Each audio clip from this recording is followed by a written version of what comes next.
Direct your attention to the flag above the scoreboard as we honor America in the playing of our national anthem.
Good afternoon and welcome to Colissimo Carlson Field here in Price, Utah for Game 4 of this Scenic West Athletic Conference matchup between the Utah State University Eastern Eagles and the Colorado Northwestern Community College Spartans.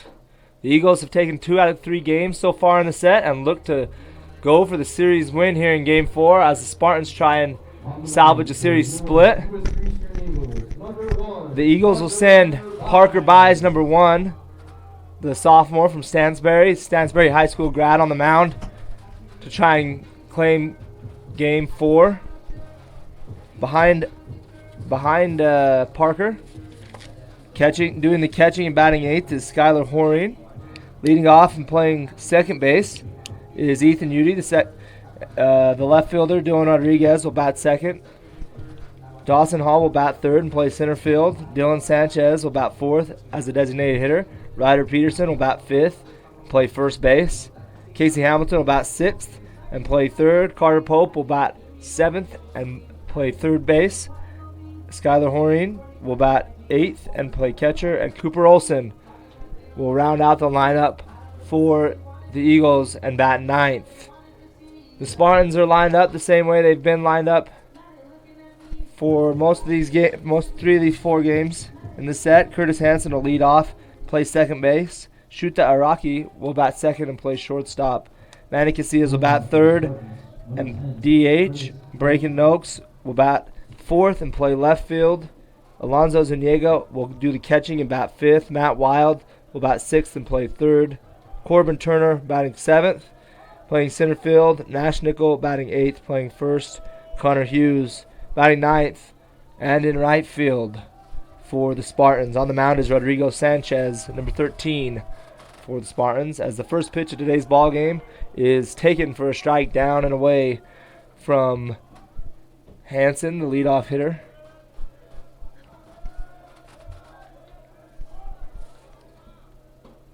That pitch misses just out for ball 1.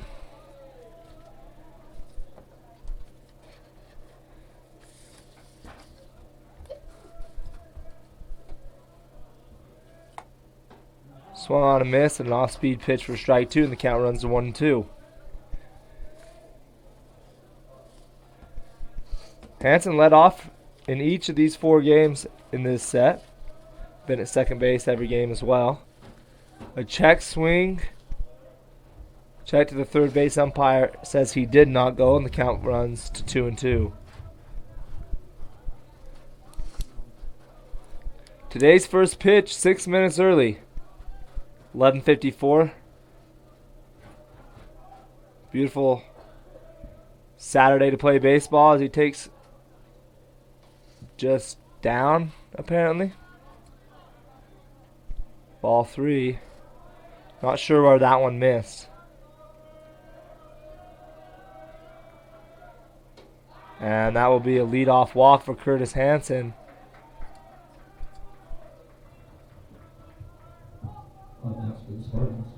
Number 6, Rocky. Not sure where that third ball missed.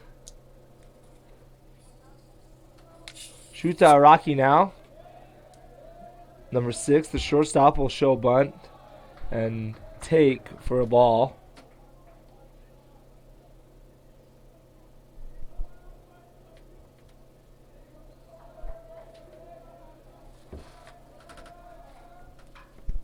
He chops one over toward first base, and the throw to first not in time. And Araki has his second infield hit of this series. And some tough luck for the Eagles here early on.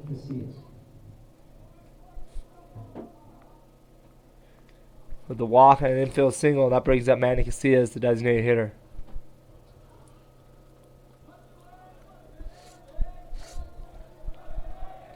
He shows the bunt, and he fouls it off. Not very often do you see your 3-hole hitter sacrifice bunting, but that's what the Spartans go with in this situation. We'll see if head coach Lou McCollum for the Spartans decides to go with the bunt again, and it appears he'll be swinging away as he cuts on a fastball and misses and runs the count to 0-2. Runners on first and second. A little bit of an early jam for the right-hander Parker Buys.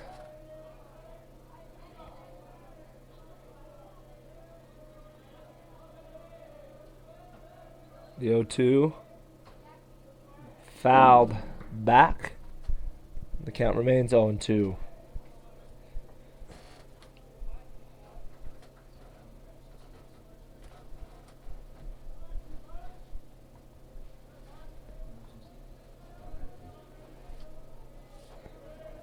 Manny Casillas from West Covina, California. Fouls that one into the left field corner and out of play. He hangs tough with 2 strikes. Hanson, the leadoff man for the Spartans. He is from Draper, Utah, Corner Canyon High School grad. As Parker throws the first ball of this at-bat. Outside, ball 1. The count runs to 1-2. Shuta Araki from Japan. A graduate of Lambrick Park High School. And he will watch strike 3 on a fastball down in the zone. And that is 1 out for the Eagles. Number 11, Bracken Note.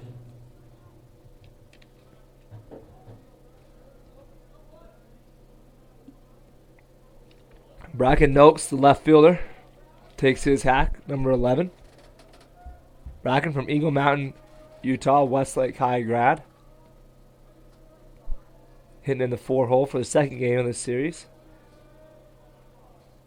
Last 2 games he's been in the 4-hole.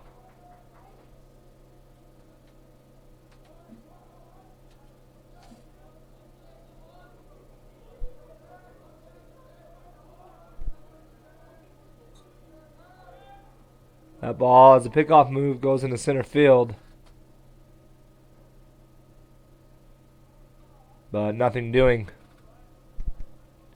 Buys tried to go with the spin move there to catch Curtis Hanson sleeping at second base, but the throw gets away from him and goes into center field. But center fielder Dawson Hall backing up. And nothing happening. First pitch to Noakes is taken for a strike.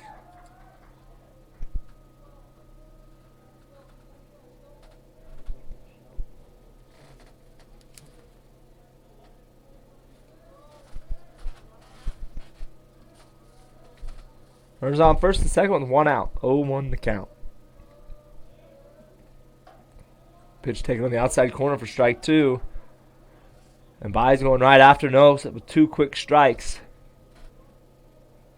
Alonso Zuniga on deck. Zuniga, the catcher. He's been in the 3-hole. He was in the 3-hole games 1 and 2. That pitch grounded to Carter Pope, who will step on third for a 5 unassisted.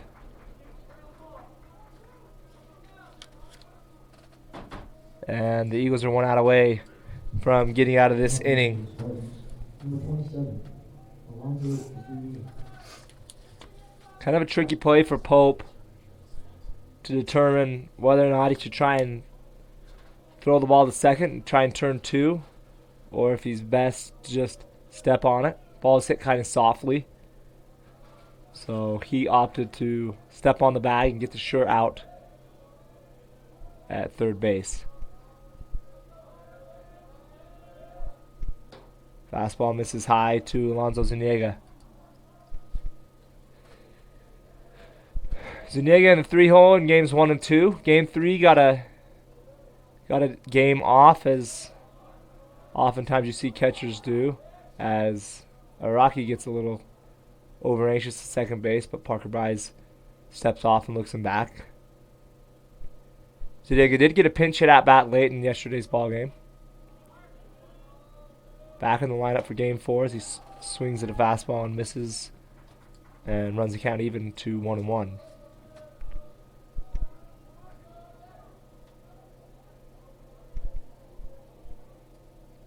Matt Wild, who homered in yesterday's ball game, on deck. Pickoff move to second, not in time.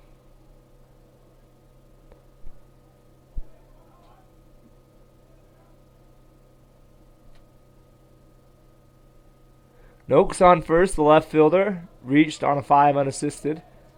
Shuta Araki on second, reached on an infield hit. And a soft line drive hit out to the shortstop, Casey Hamilton, who will squeeze it with ease. And that will do it. After a walk and a hit, Parker Byes comes back to retire the next 3 hitters. And we're on to the bottom of the first, 0-0.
Welcome back, folks. Bottom of the first inning, scoreless game here in Price, Utah. Ethan Udy leads it off again for the Eagles. Ethan had a good day yesterday, stroking 3 doubles in the doubleheader. Takes ball 1 from Rodrigo Sanchez, the right-hander from Colorado.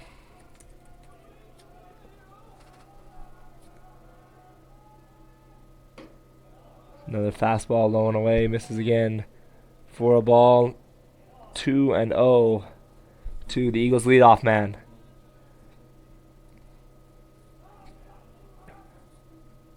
Eagles look to get back on the wagon offensively after knocking in 13 hits and 11 runs in Game 1 of the series. They got just 9 hits in the 2 games yesterday, and were only able to scratch across 5 total runs in the 2 games, as UD takes ball 3 and 4 and will earn a walk to lead off the inning. So both teams start off with a leadoff walk. Dylan Rodriguez now to the plate.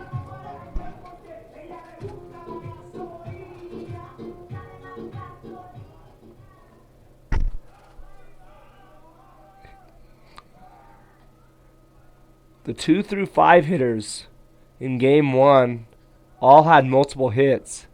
And that's going to be a key for the Eagles. If they can get that heart of their lineup swinging the bat again, they're going to be able to score some runs. As Dylan takes a strike for strike 1. That's usually how it goes for most teams. If the heart of the lineup is swinging it well, the whole team swings it well, and you're able to score a lot of runs. But if you're not, then it's tough to score runs. So Dylan Rodriguez tries to get that going here in the first inning of today's ball game. Ethan Udy with a big lead over there at first. Long hold. That ball is hit well into center field. Turner is back, but will settle under it, and it is a loud out, number 1 for the Eagles, as Dylan Rodriguez flies to center fielder Corbin Turner. Number 13, Dawson Hall. Rodrigo Sanchez from McAllen, Texas, a McAllen high school graduate. Looks to keep things going for this Spartans pitching staff, who's done a pretty good job of holding the Eagles at bay the last couple games. Couple of defensive ball games played yesterday. Runner holds, and the ball is taken for a strike 1, to center fielder Dawson Hall. Dawson Hall from Spanish Fork, Utah, a Maple Mountain High School grad.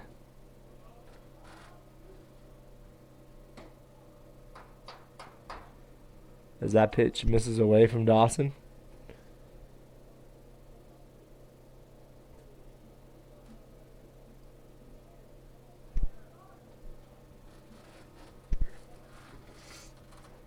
One count to Dawson. Long hold from Rodrigo Sanchez, and that pitch is fouled on the left field line for strike 2.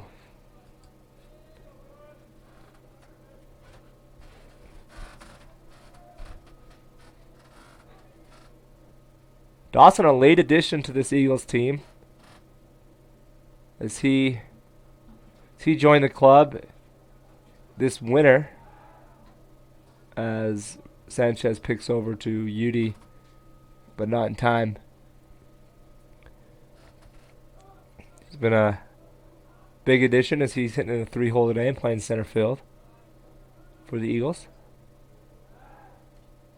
Sanchez picks over again, once again not in time. Sanchez doing a good job of holding the runner. He's varied his holds and his times. Udy's going on this one and fouled back by Dawson Hall. Great job by Sanchez right there. He's picked over twice. He's varied his holds, making it tough for the base runner Ethan Udy to get a good time. Get his timing down to steal a base. This time he's quick to the plate, and that ball's punched to the left side for a base hit. And now we have runners at first and second with 1 out. So some good 2-strike hitting by Dawson Hall as he chops the ground ball through the left side for a base hit.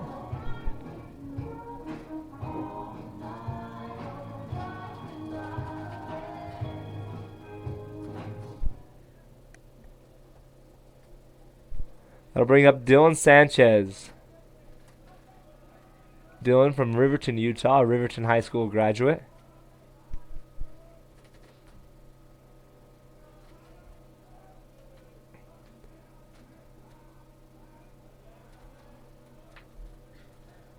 Dylan entering his second year for the Eagles. Last year was a key contributor for the Eagles. Had some big moments, including a walk-off home run against Southern Nevada.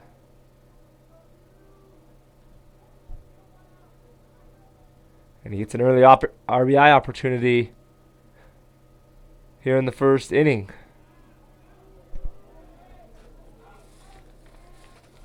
Want to know the count to the DH, Dylan Sanchez.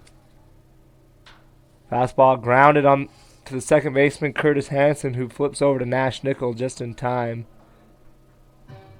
So the runners do advance to second and third, but they trade that for an out. 2 outs and runners on second and third.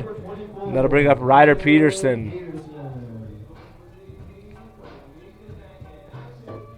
Ryder, a Springville, Utah kid.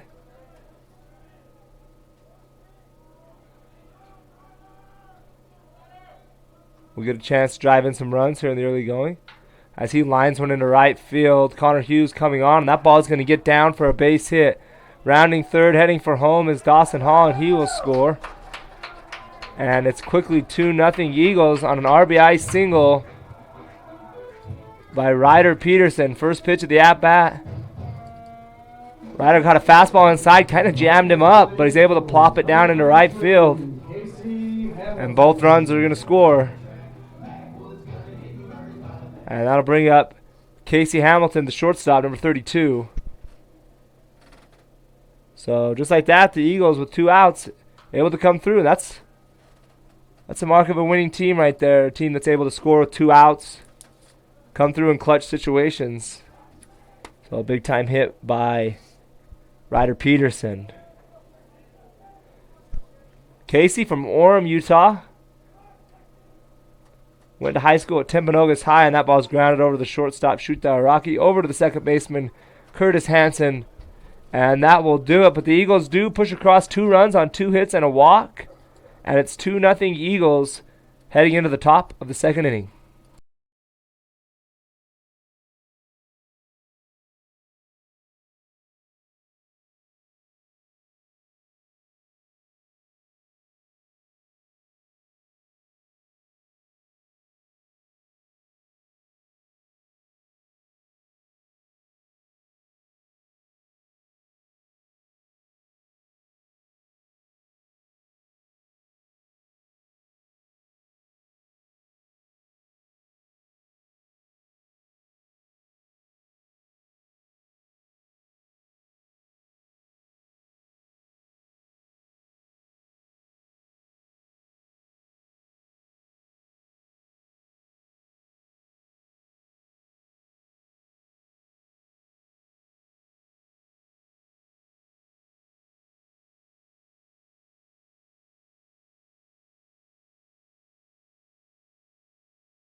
Ground ball through there. Welcome back here in the top of the second inning. Matt Wild, the third baseman for the Spartans, will lead it off. Parker buys on for a second inning of work. Parker worked himself into a little bit of a jam in the first inning after a walk and an infield single, but retired the next 3 batters in the heart of the Spartans lineup to get out of it as he fires a curveball for strike 1. Another curveball. Misses, but I'm not sure where. It's been a couple pitches Buys has thrown early on in this ball game that look really good from my perspective, but must just be a couple inches off the plate. 1-2 the count to Wild. Another curveball. 4 straight curveballs to Wild.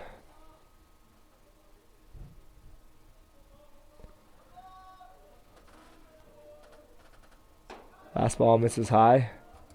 And runs the count full. Matt Wild, a Pleasant Grove High School graduate from Lehigh, Utah.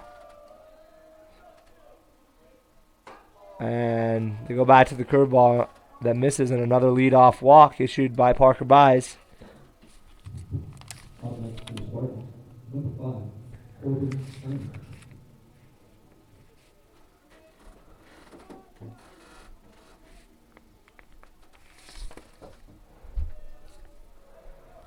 So we'll see how Corbin Turner does as he scores the bunt and fouls it off for strike one. Corbin Turner, the center fielder. Wears number 5. Another Pleasant Grove High School grad. Bunts again. This time gets it down. Ryder Peterson will tag him for a 3 unassisted. And there's 1 out and a runner on second now for Nash Nichol. Nash had a couple of hits in yesterday's ball game. He homered, singled, and walked home run as well for 2 of the 3 Spartan RBIs in yesterday's Game 3 contest. Wasn't enough as the Spartans fell 4-3 to the Eagles. That first pitch down for a ball, 1-0.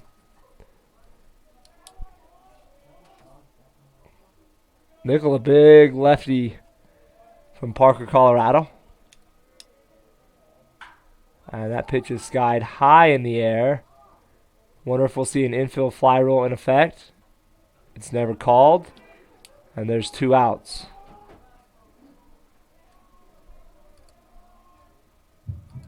Up next for the Spartans, number 9, Connor Hughes. For some reason, I thought there was a runner on first base there. The infield fly rule would not be in effect, as there was no runner on first base. Just a pop out.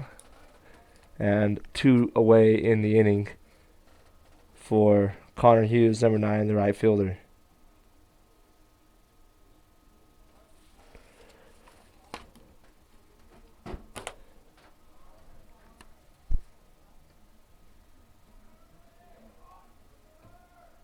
First pitch to Hughes is chopped up the middle and for a base hit. Hall comes up with it, throws home. The throw is offline and gets away from the catcher Horing, and Hughes is going to run all the way to third base. And that will go as a single E8 and a run on the board for CNCC. That's a tough luck break for Dawson Hall. That was not a bad throw. It was a tough throw to handle at home plate for Skylar Horing as it short hopped him. And it got away from him and led to Hughes taking 2 extra bags. So I rule an error, but a tough luck error nonetheless, as a fastball is thrown by Curtis Hanson for a strike. Runner on third, 2 outs, 0-2 the count to the leadoff man, Curtis Hanson.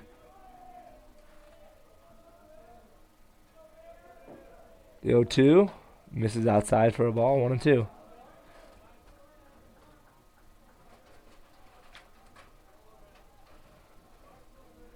Shuta Araki on deck, the shortstop. Hanson fouls that one back.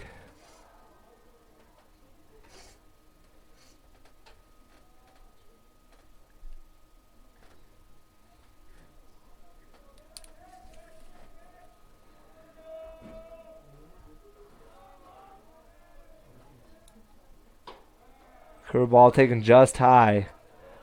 2-2.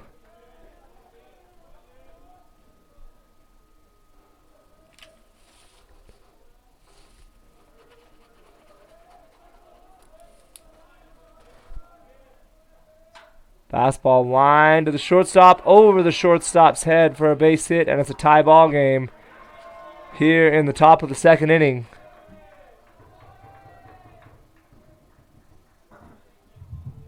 Up next for the Spartans, number 6. So a 2-strike hit for Curtis Hanson. And Parker trying to work out of this jam. Some tough luck runs allowed by Parker Buys. He hasn't pitched bad, but a couple balls. Curtis kind of hit that ball off the hands, but plopped it just over Casey Hamilton's outstretched glove as that pitch misses for a ball. And Connor Hughes hit a little ground ball with eyes for a base hit that scored Matt Wild. So that ball misses again, 2-1. So it's a tie ball game. And they call a balk, actually. Not exactly sure what that was all about. Maybe he didn't come set long enough. So the count will go back to 1-1.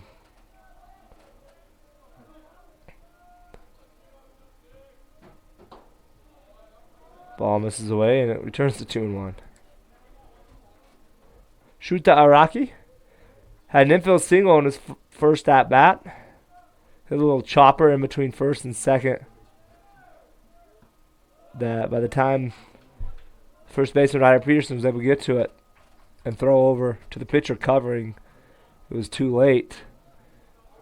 As the Rockies' speed beat out the infield single, the 3-1 pitch to Araki swung on and missed. 3 balls and 2 strikes.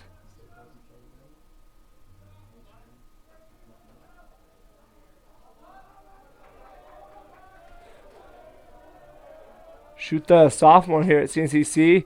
Pitch taken for ball 4, and Curtis Hanson takes third base on a stolen base.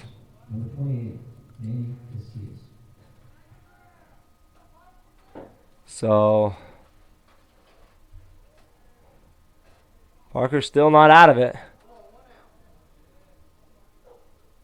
1 pitch away, but hasn't been able to do it in the last 3 batters. Misses high with the fastball for a ball.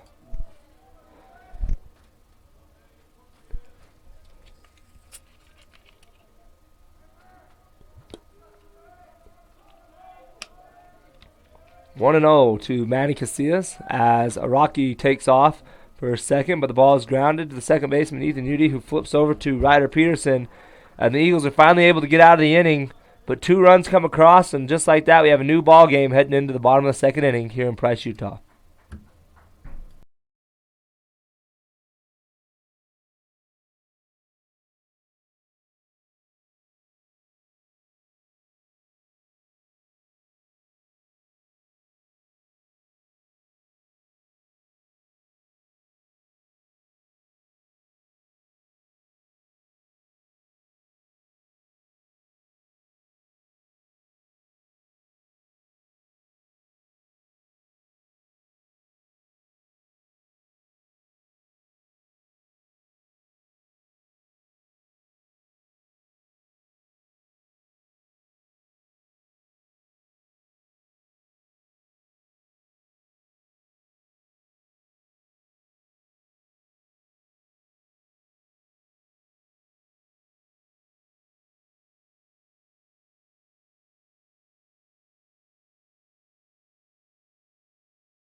Welcome back, folks. Bottom of the second inning. It's 7-8-9 due up for the Utah State Eastern Eagles. Carter Polt, the third baseman, winning pitcher in game 1 of this series, will start it off for the Eagles. As he takes the fastball up in the zone for a ball from Rodrigo Sanchez. Eagles were able to push across 2 runs on 2 hits and a walk in the first inning as Pope lines one hard into center field, right at the center fielder, Corbin Turner, for out number 1. So the baseball gods showing a little bit of equity here in the early going as 2 balls not hit very hard, squeaked through for the Eagles, led to their first 2 runs in the first inning, but Pope ropes the ball there right at the center fielder, Corbin Turner, as the first pitch to Skylar Horine taken for a strike. 0-1 the count to the Eagles catcher. That pitch misses just up. Home plate umpire not giving the pitchers much. Definitely a hitter's strike zone early on as Horine swings and misses at that off-speed pitch, and the count goes to 1-2 to the catcher. Fastball up around his head for a ball. 2-2 the count.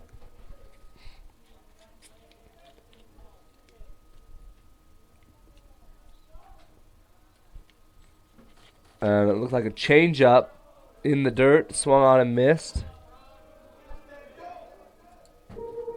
And there's 2 outs here in the bottom of the second for Cooper Olsen, the Eagles' 9-hole hitter and right fielder. Nice pitch by Rodrigo Sanchez. Looked like either a changeup or a split-fingered pitch. Tough to tell from the booth, but effective nonetheless as he misses high with the fastball. 1-0. Check swing. Home plate umpire says he did, and it's 1-1.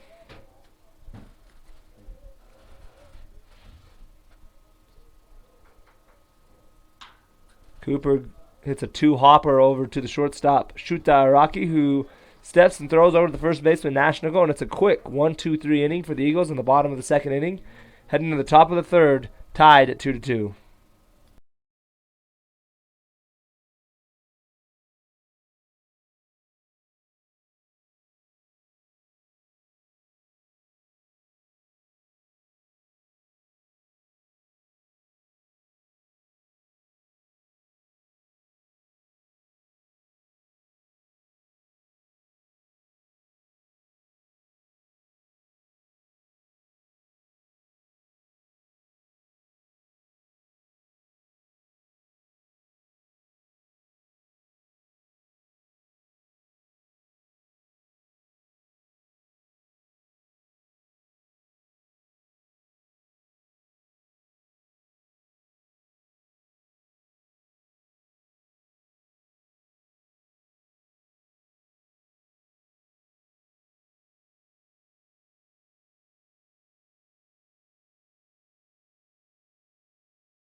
Welcome back, folks.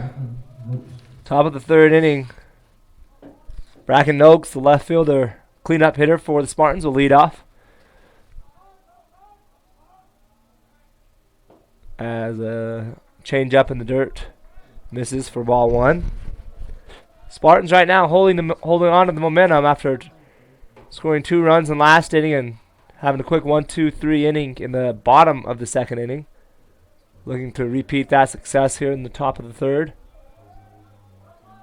And it's a good start as Noakes gets ahead now 3-0. Buys.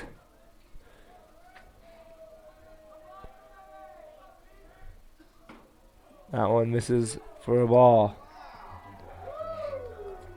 Just inside.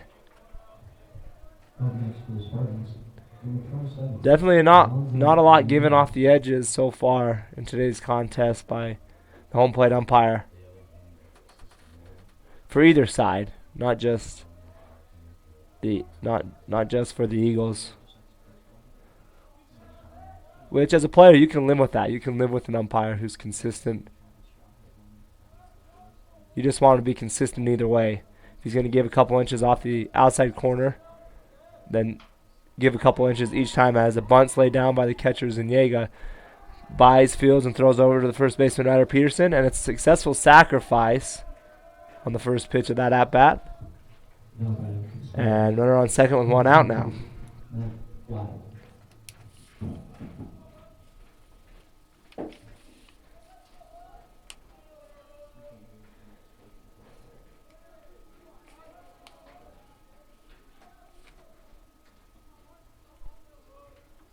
First pitch swung on and hit into right field by Wild. Squoze by Cooper Olsen, who throws on a one hop. Great throw by Cooper Olsen, but not in time to get the speedy Bracken Noakes. And the Spartans have got him on and got him over. And it's left to Corbin Turner, the center fielder, to try and get him in with 2 outs.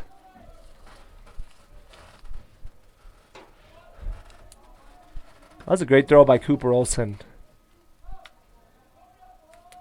Olsen had to retreat back a few steps in right field, but worked back toward the baseball as that ball is chopped up the middle. A 2-hopper to shortstop Casey Hamilton, who throws over to Ryder Peterson, and Parker Buys works around to lead off walk. And no runs come across, and we'll head to the bottom of the 3rd inning.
Welcome back to Price, Utah, folks.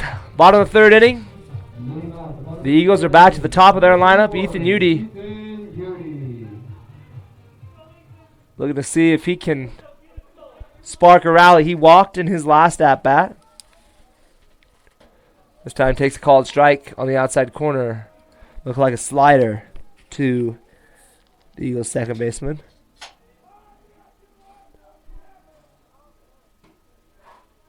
Another strike called right on the corner.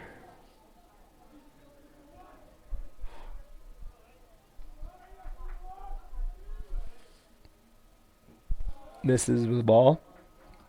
1-2.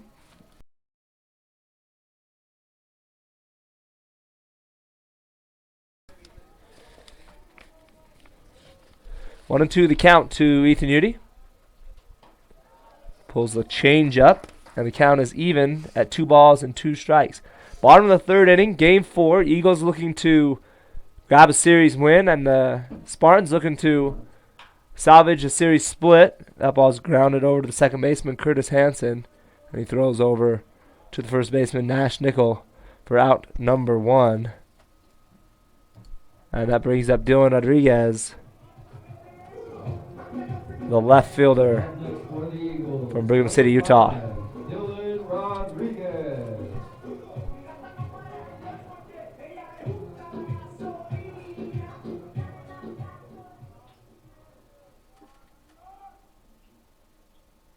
First pitch is lined foul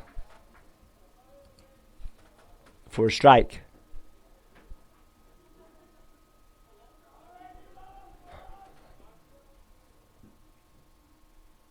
This pitch is grounded up the middle to the shortstop Shuta Araki. Throws over to Nash Nichol, who squeezes it for out number 2. And it's back-to-back groundouts here in the bottom of the third inning for Rodrigo Sanchez. Number 13, Dawson Hall. Dawson Hall coming to the play.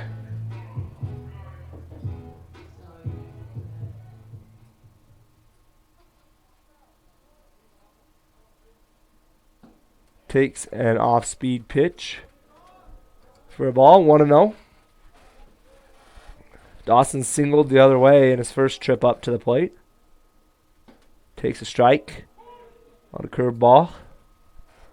1-1 the count.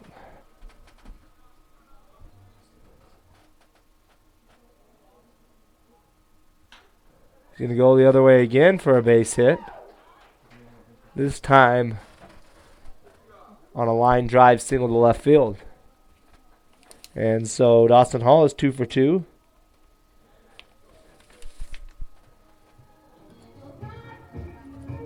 And the Eagles have a little bit of traffic on the bases with 2 outs.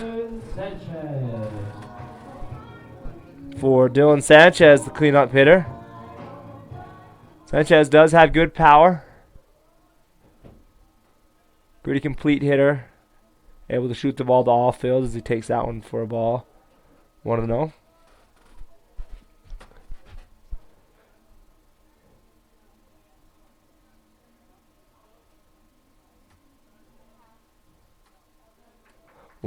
To Sanchez. Sanchez versus Sanchez matchup here. Rodrigo Sanchez versus Dylan Sanchez. Rodrigo got the advantage in the first meeting between the two as Dylan grounded out to the second baseman Curtis Hanson as Rodrigo Sanchez picks over, but Dawson Hall is back easily. 2 balls and no strikes. We'll see if Spartans throw a fastball to the Eagles cleanup hitter. They do, and it's taken right on the outside corner for a strike. Good 2-0 take from Sanchez. That pitch was not a good pitch to drive. Swings over a fastball a couple inches off the plate for strike 2. And 2-2 with 2 outs here in the bottom of the third inning to Dylan Sanchez as Rodrigo Sanchez picks over again to first base. Dawson Hall back easily again.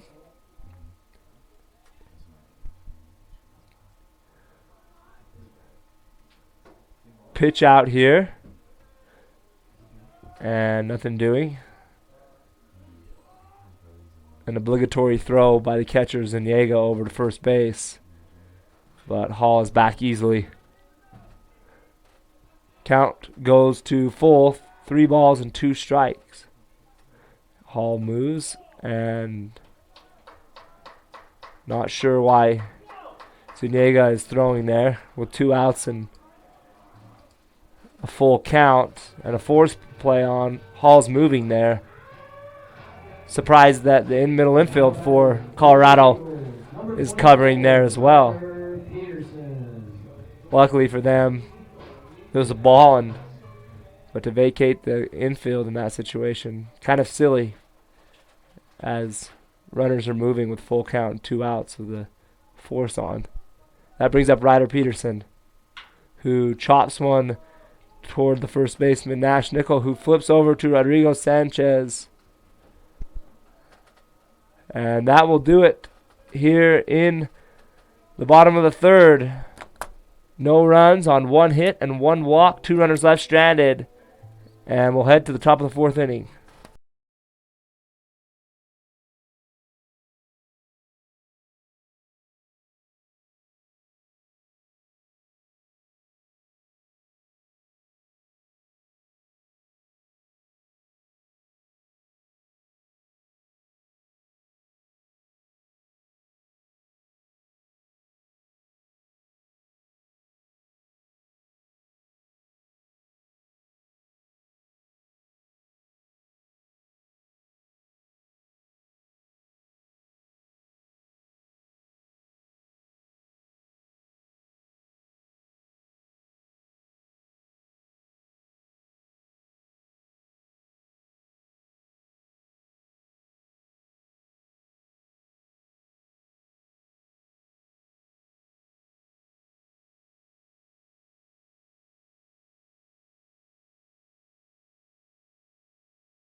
Welcome back, folks. 33, Nash, Nichols. Top of the fourth inning. It's 8-9-1 for the Spartans due up. Not your typical 8-hitter, though. Nash Nichol had a perfect day in yesterday's Game 3 contest as he fouls the first pitch back for a strike. Hoping to keep swinging it well in this ball game. Popped out to the shortstop as he takes a strike on the bottom part of the zone, and it's quickly 0-2 to the Spartan first baseman. Parker needs a quick inning.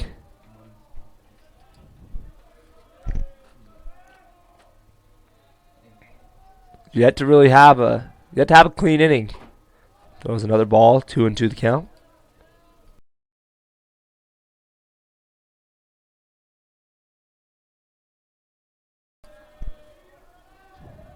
The 2-2 is chopped over to the second baseman, Ethan Udy, who picks it up and throws a little wild to first baseman Ryder Peterson, but in plenty of time to retire the Spartan first baseman, and there's one down here in the top of the fourth inning. It's a good start for Parker. Parker really needs a quick inning. He hasn't pitched bad. They haven't hit him hard. Some defensive miscues.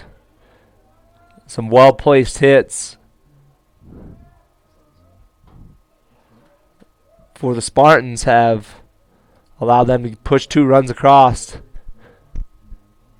and have extended Parker's innings.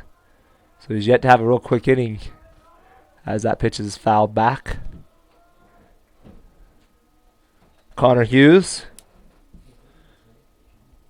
singled up the middle, an RBI single, and advanced to third on an E8 as the throw from center fielder Dawson Hall got away, which eventually led to another run as that pitch is taken for a strike.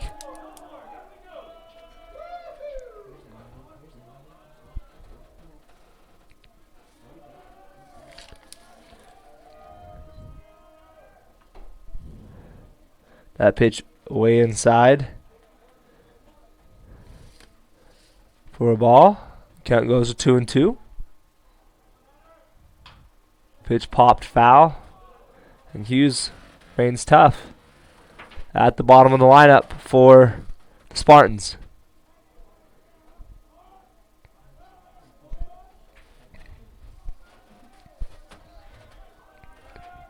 Two and two pitch from Baez. Ooh, good pitch by Baez. And he looks away in disbelief as he thought that one was strike 3.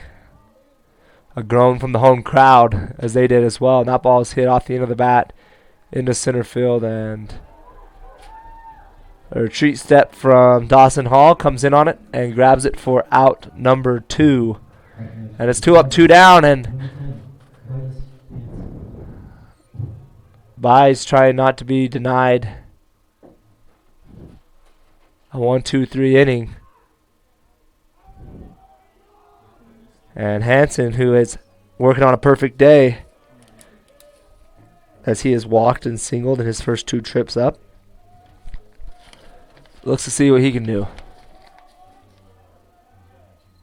First pitch fastball taken for a strike, 0-1. If Baez is able to get a 1-2-3 inning here, it'll do a lot for the morale of the Eagles team. And a great changeup right there as he pulled the string on him, 0-2.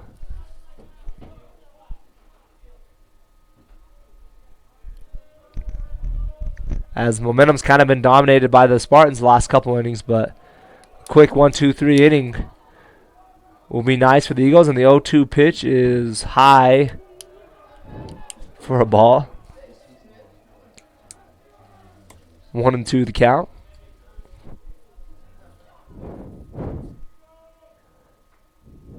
Baez trying to climb the ladder on Curtis Hanson, but misses way high with that fastball. Throws a curveball, which is squibbed to the shortstop. Casey Hamilton throws on the run in time to beat Curtis Hanson by a step, And it's a 1-2-3 inning out of the Eagles right-hander on to the bottom of the 4th here in Price, Utah.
Welcome back, folks. It's 6, 7, 8 due up here in the bottom of the 4th inning in Price, Utah.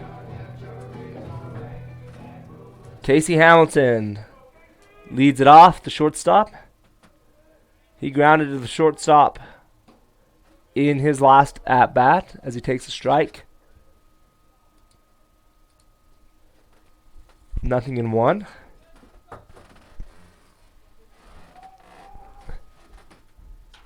Fouls that one back. 0-2.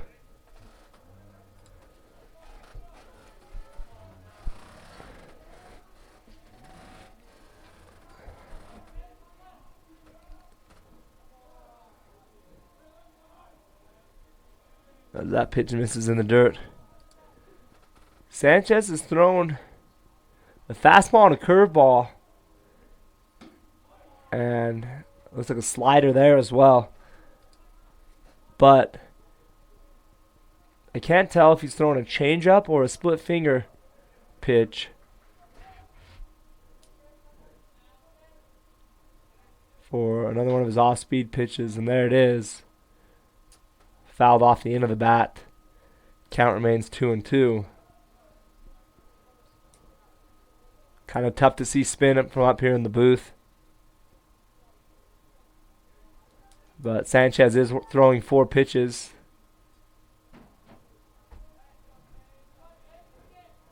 Done a pretty good job of keeping USUE off balance as he throws a breaking ball high for a ball, 3 balls and 2 strikes.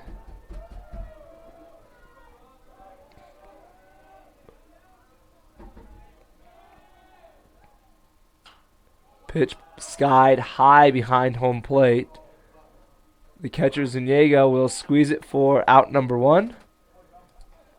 And a long at-bat, ins and an out, but a good leadoff at-bat for Casey Hamilton. Up next for the Eagles, number 12, Carter Pope. Now Carter Pope, who hit a ball right on the screws in his last at-bat. But right to the center fielder Corbin Turner is 0 for 1 on the day. Takes a slider taken for a strike.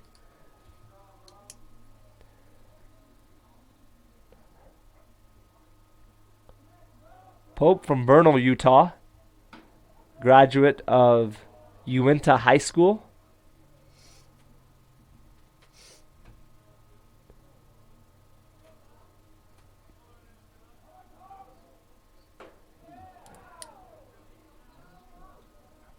Takes that pitch up and in. Count goes to 2-1. Pope, one of a few two-way players for Utah State Eastern. Connor Udy, Parker Buys. Also throw and hit for the Eagles. Count runs to 3-1 to Pope.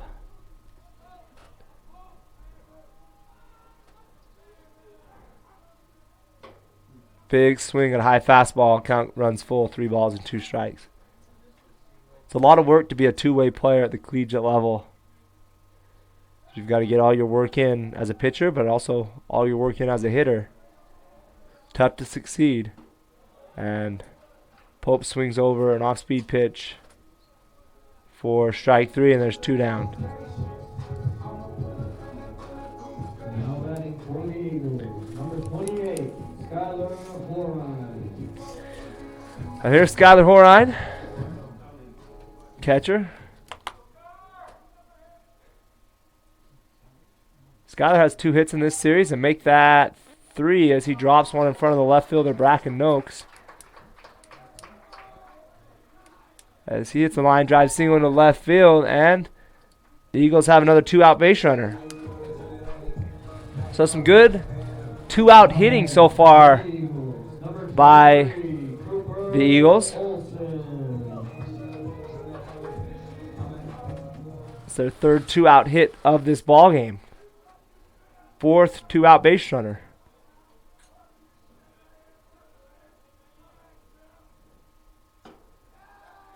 So that pitch misses away. So far able to score both their runs with 2 outs. Hoping to build on that category here as Cooper Olsen takes his hacks. Cooper flares one down the right field line. A long run for Hughes. And that ball's going to get down and get away from Hughes a little bit. They're going to send the catcher, Skylar Horine, as the throw gets away from the right fielder, Connor Hughes.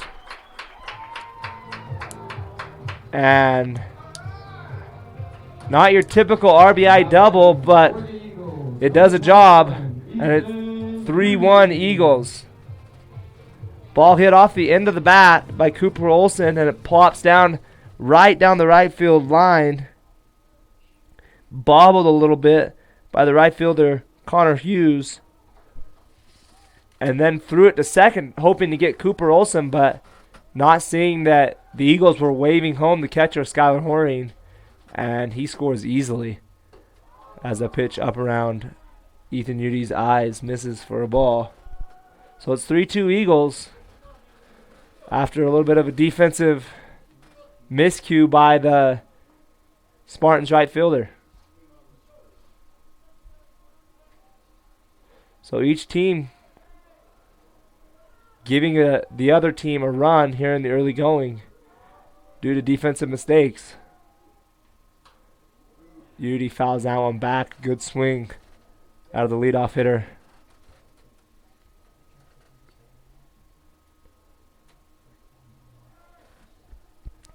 It's a cloudy day here in Price.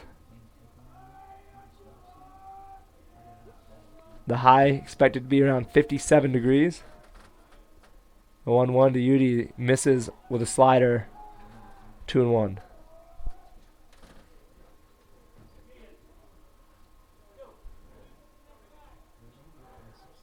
Pretty good weather for the first series of the year. First conference series of the year here in Price, Utah.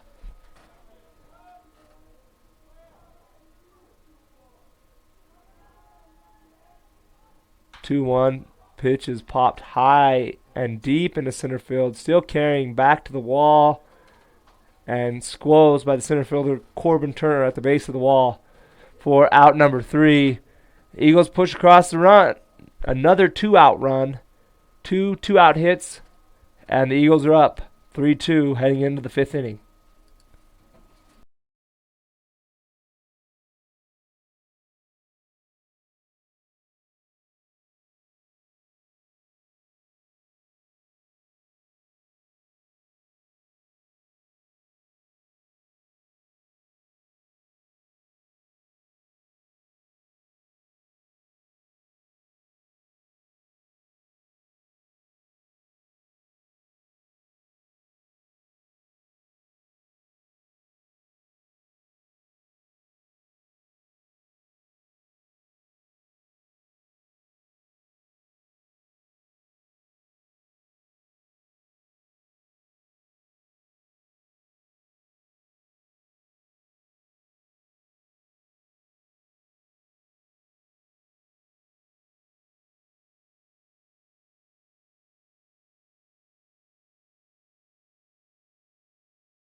Welcome back, folks. Top of the 5th inning. It's 3-2 in favor of Utah State University Eastern. Parker Byes heads out for his 5th inning of work. Byes throwing well. Had some bad luck, and that ball's hit well into center field. Dawson Hall will squeeze that for out number 1. It's the first pitch out. So ask and ye shall receive, as Parker Byes really needed some quick outs starting last inning after the first 3 innings were pretty laborious for the right-hander. He had 3 up, 3 down, 4th, and starts the 5th with the first pitch out. First pitch to the designated hitter, Manny Casillas, misses outside for a ball.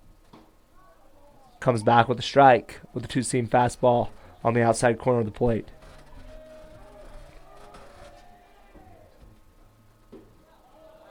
Misses with the curveball. Count goes 2-1.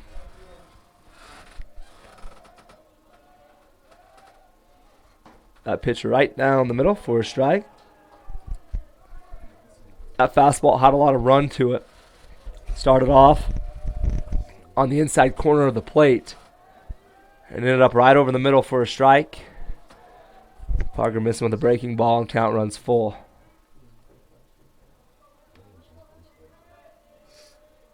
Two good fastballs taken by Casillas, and then he misses ball 4. I'm a little curious why they went away from the fastball on the 2-2 pitch.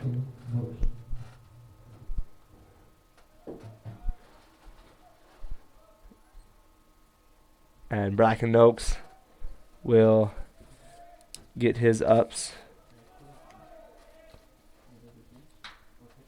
as he lines one in the left field for a base hit.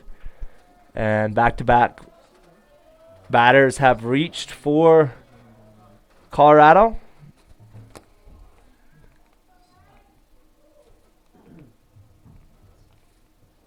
And here's Alonzo Zuniga, who lined out softly to the shortstop, Casey Hamilton, and was out on a sacrifice bunt in his last at-bat. He'll see if he can help his squad. He takes the first pitch, breaking ball just high. 1-0 the count to the Spartan catcher.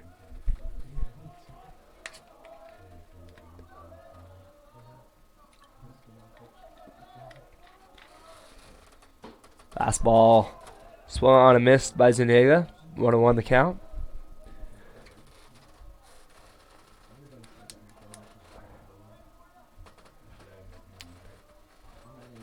Eagles should have a pretty fresh bullpen. They've used just 5 pitchers in the first 3 games of this series.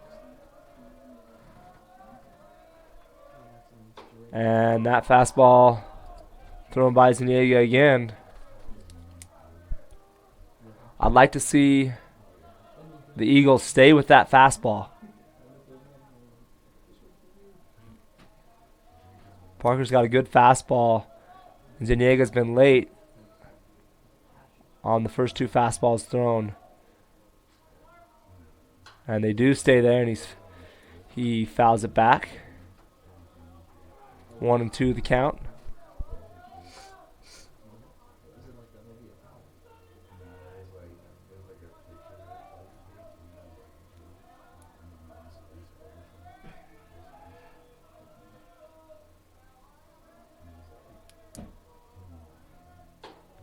Misses with a curveball. 2-2.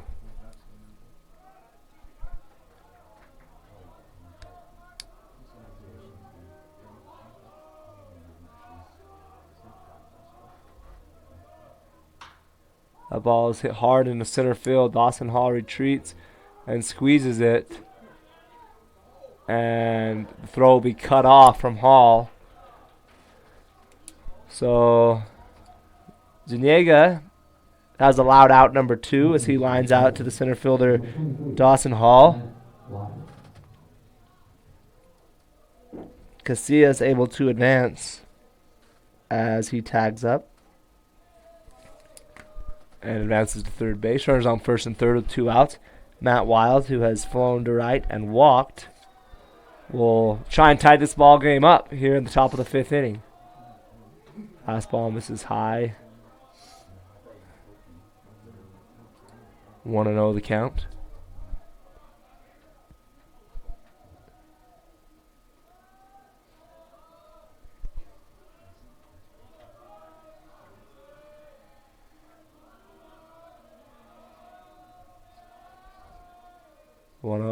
Curveball, taken for a strike.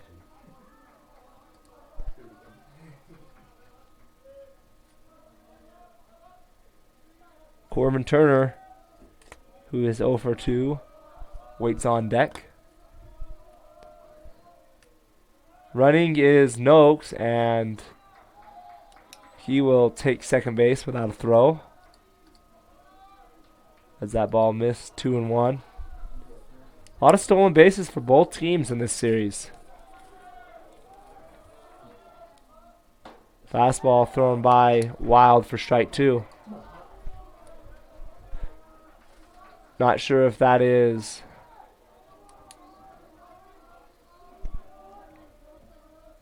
more on the base running of these teams or the inability by the battery to be able to keep those runners where they are. This a curveball misses for a ball, 3 balls and 2 strikes.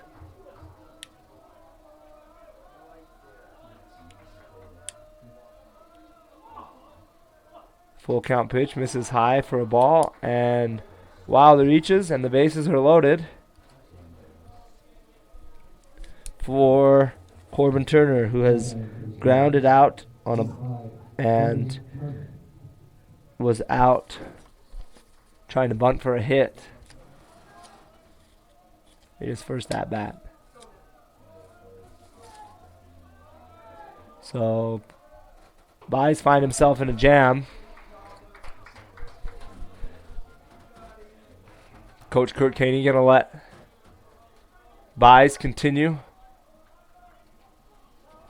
I'm a little surprised to not see a visit here by either the catcher or the pitching coach,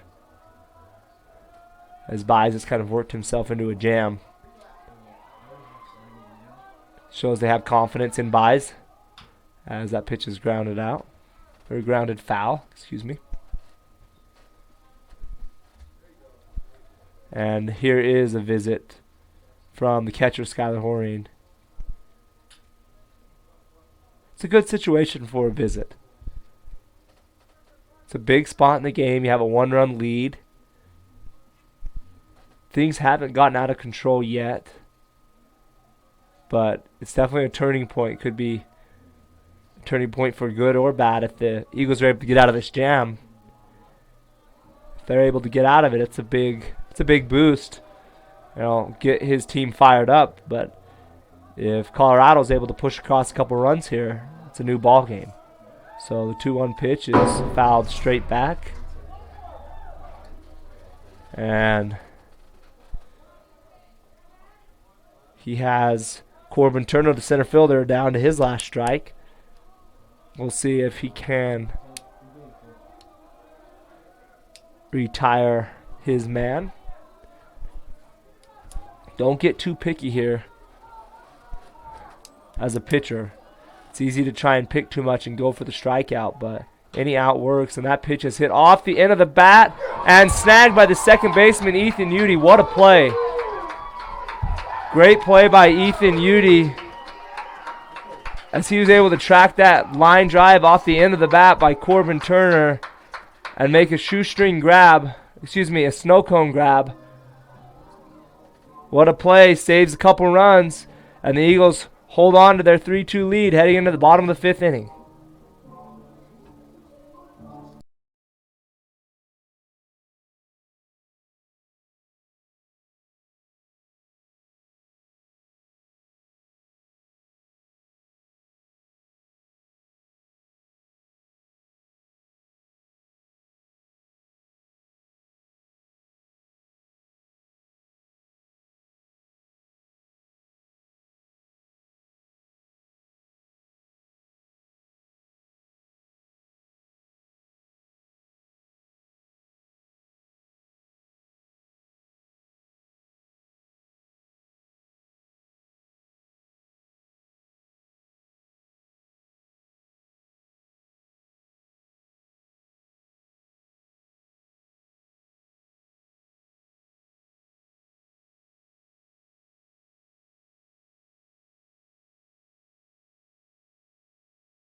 Welcome back, folks.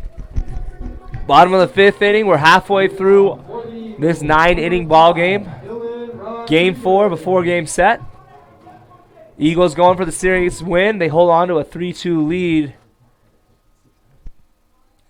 If you're just joining us, you missed an exciting top of the 5th inning. Parker Buys, USUE's pitcher, able to work out of a big-time jam with some help from his second baseman, Ethan Udy, on a great play, snagging a line drive from Corbin Turner, Colorado center fielder, saving at least 1 run, probably 2, and preserving the Eagles' lead as Dylan Rodriguez, the left fielder, falls behind 0-2.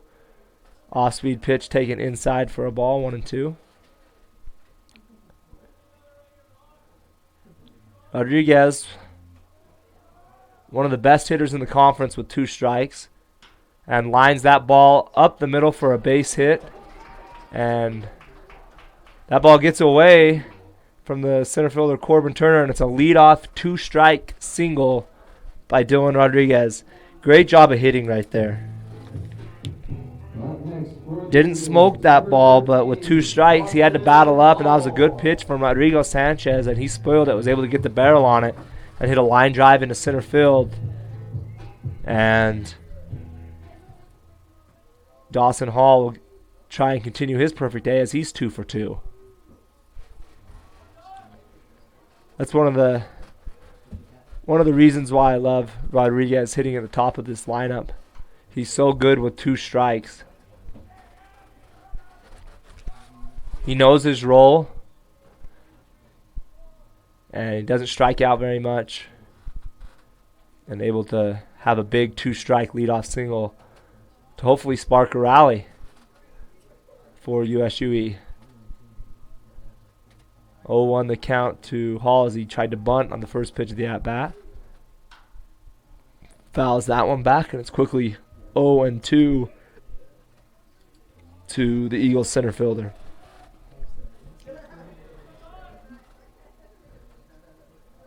Dawson done a good job at just taking what the pitcher has given him in his first 2 at-bats, as he's shot 2 pitches that were outside in the left field for base hits. And tries to go that way again, but fouls it off.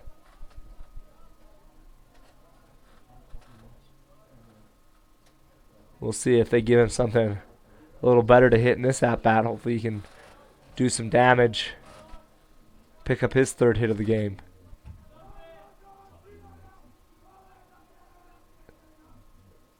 Misses outside for a fastball. Rodrigo Sanchez on for his 5th inning of work.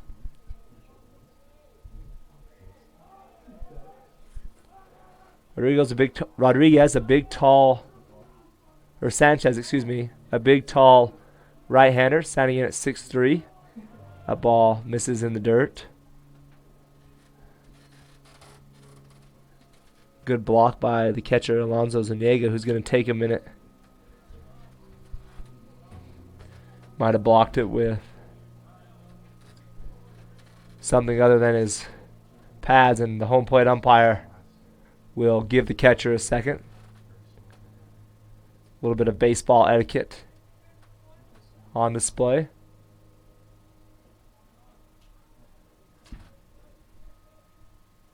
That's part of being a catcher, getting some of the dings that come with the job. The count's 2-2 to Dawson, and he fouls that pitch off. Good pitch by Rodrigo Sanchez. Spoiled by Dawson Hall. The longer these at-bats go, the more you say it favors the hitter. And he fouls another one off. Another good pitch. That looked like a changeup down in the zone. So the Eagles being tough with 2 here in the bottom of the 5th inning. Holding on to a 3-2 lead. Trying to extend their lead.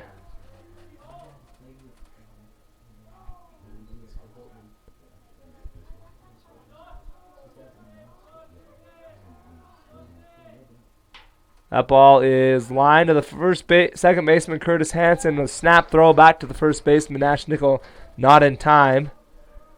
And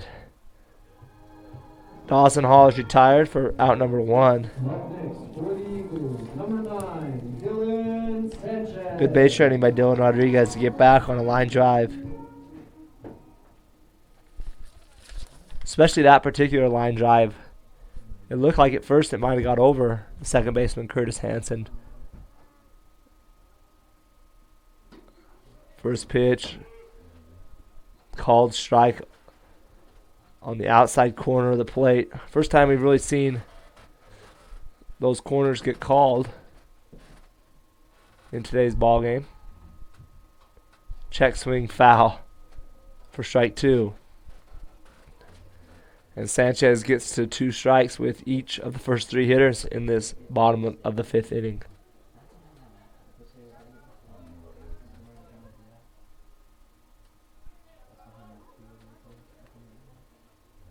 The 0-2 from Sanchez to Sanchez.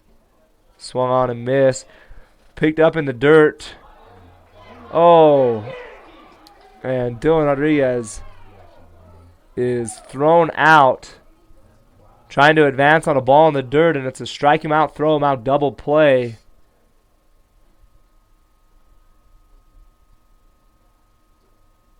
It looked initially like Rodriguez beat the throw, but second base umpire says he was out. And that will end the bottom of the 5th inning. We'll head to the top of the 6th. USUE holding on to a 3-2 lead.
Welcome back, folks. Top of the 6th inning. 3-2 in favor of Utah State Eastern. Nash Nichol, the first baseman for CNCC, leads us off here to start a new frame. Cade Hancock on the pitch for the Eagles. These are the first pitch as he throws a first pitch changeup to the left-handed batter Nichol for strike 1. Hancock from as that pitch is grounded to the second baseman Ethan Udy, who throws on to the first baseman Ryder Peterson for out number 1. And it's a quick 4-3 put out as Hancock retires the first man he faces. Hancock, a Salem Hills High School graduate from Salem, Utah. He's a freshman here at USUE.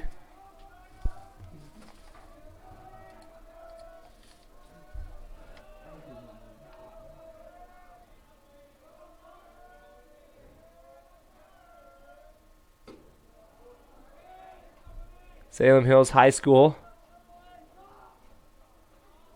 supplying USUE with several players. 3 players and 2 coaches, to be exact.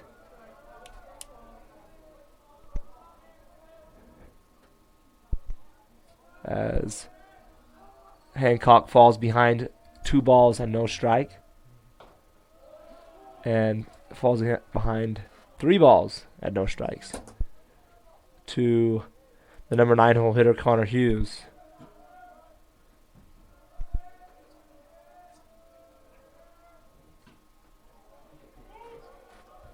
strike call on the 3-1 pitch. That pitch right on the edge.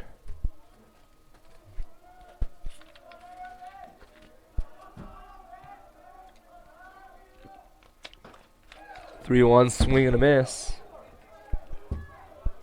And the count goes full to Connor Hughes.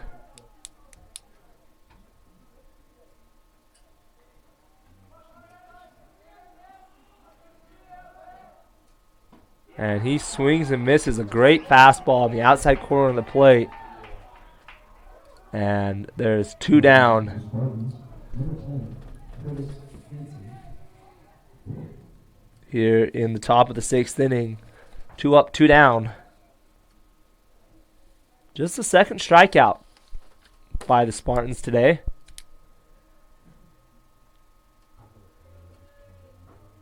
A good sign for them as their strikeout totals have been relatively high in the first 3 games of this series.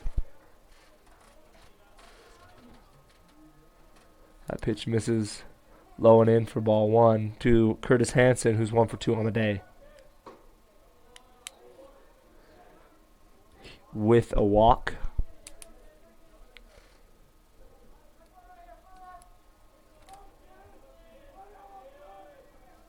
The 1-0 is taken for a called strike at the bottom of the zone. 1-1 the count.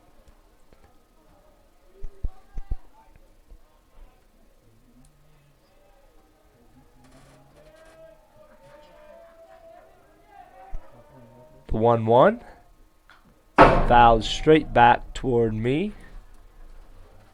and the count runs to 2-2.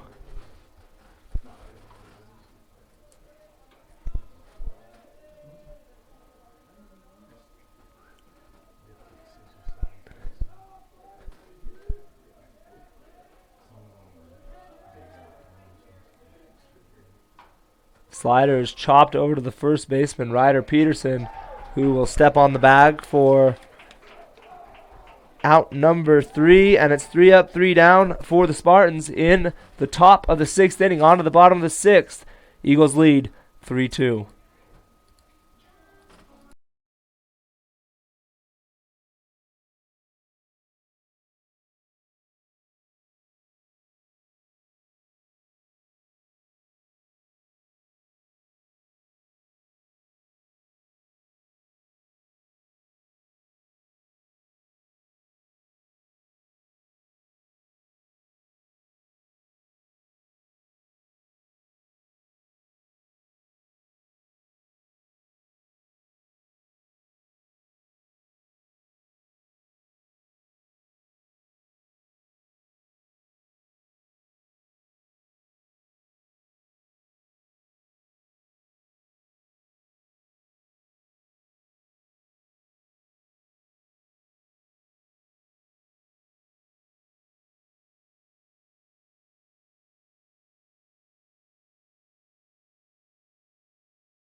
Welcome back. Bottom of the 6th inning, Ryder Peterson, the first baseman, will lead us off. Here in the bottom of the 6th, Rodrigo Sanchez out for his 6th inning of work. He's thrown well today. A lot of little traffic. Takes a slider down and in. Ryder has an RBI single and grounded out to the first baseman, Nash Nichol, in his 2 trips.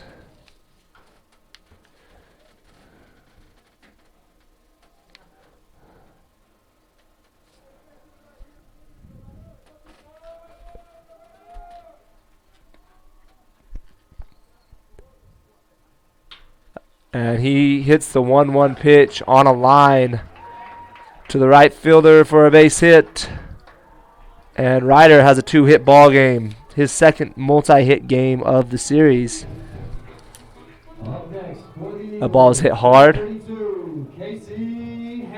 It's good to see.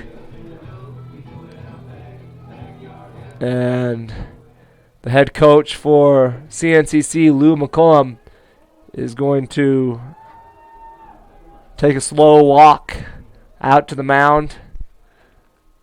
And we'll see if he decides to make a pitching change or if he's just going to chat with the right-hander Rodrigo Sanchez. And it appears that he's going to go with another righty. And we'll get back to you as soon as we have some information.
Welcome back, folks. New pitcher on the hill for Colorado Northwestern Community College. They go with the 6'6" right-hander out of Grand Junction, Colorado, Dakota Dunham. Dunham went to Central High School. Casey Hamilton shows bunt, pulls back, takes a slider over for strike one. Runner on first, nobody out here in the bottom of the 6th inning. Rodrigo Sanchez went 5+ innings, allowed 3 runs, 2 of them earned.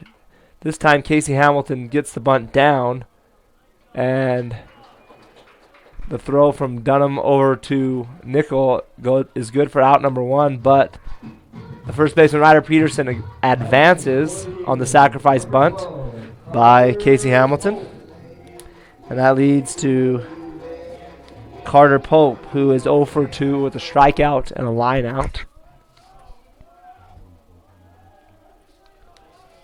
Let's see if Pope can't come through in a RBI spot here in the 6th inning.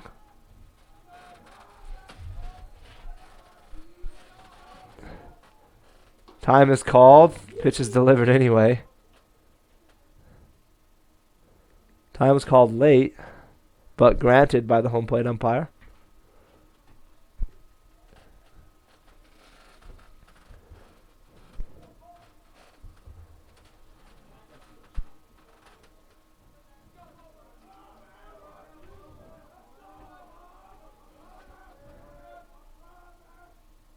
Curveball over, strike one to the Eagles' third baseman.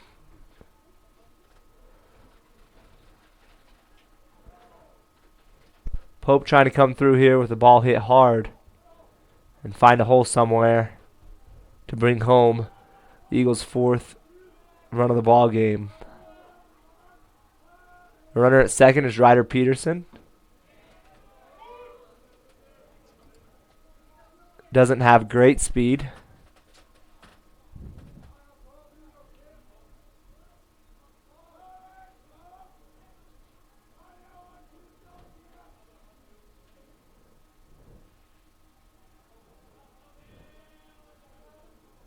The 0-2 to Pope is taken high for a fastball. Good take.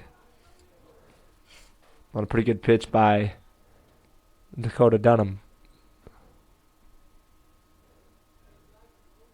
Started him off with 2 breaking balls and then tried to bait him with a high fastball. Pope not biting. We'll see if he goes back to a breaking ball down in the zone.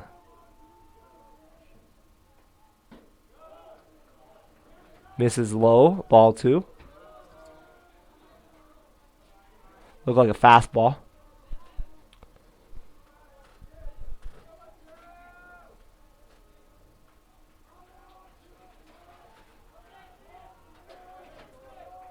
Two and 2 the count to Carter Pope. 1 out here in the 6th inning. Curveball misses way high. 3 balls and 2 strikes. Full count. Another tense moment here at Cleesimo Carlson Field. 3-2 ball game in favor of USUE. Eagles have out-hit the Spartans 7-4 in this contest. Fastball thrown by Carter Pope for strike number 3. 2 outs now. And we'll see if the catcher, Skylar Horine, can't pick up his teammate.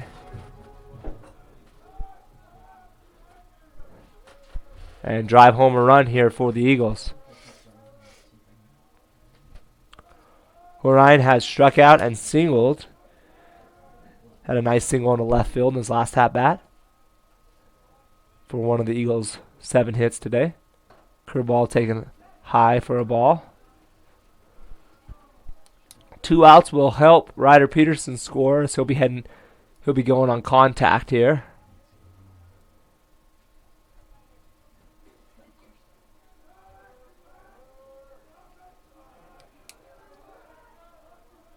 One 0 pitch. Swung on and fouled back.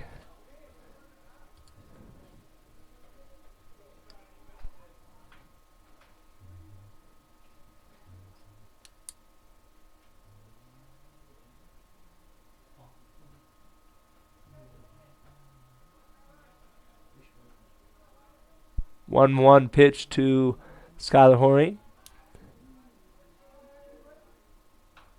Curveball capped, foul. Count goes to 1-2.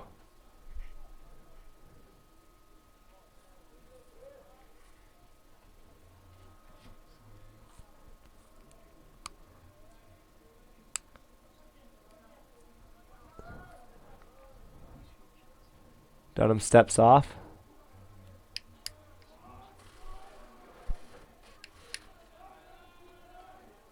So Dunham trying to come out of the bullpen and work himself out of a little bit of danger. Work his team, I guess. Ryder Peterson is the starting pitcher. Rodrigo Sanchez's run, not Dunham's, should he cross.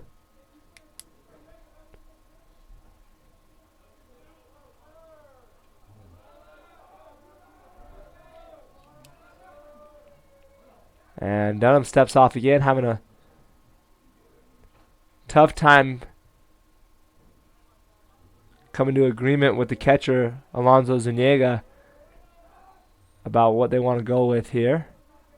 We'll see what it is. It's an off-speed pitch taken for strike 3.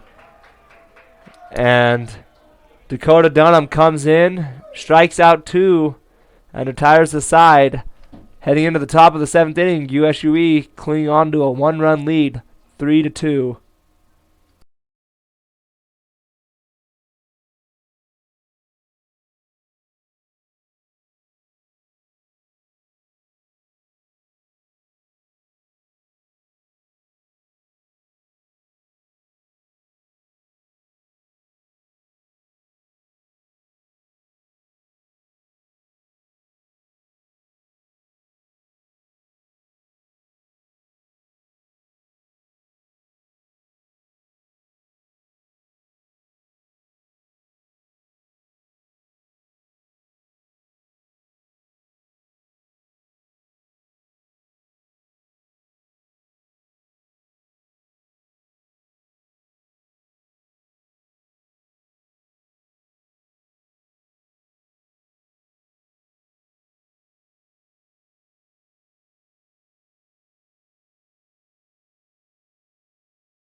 Welcome back. Top of the 7th inning. We got ourselves a good ball game here in Price, Utah.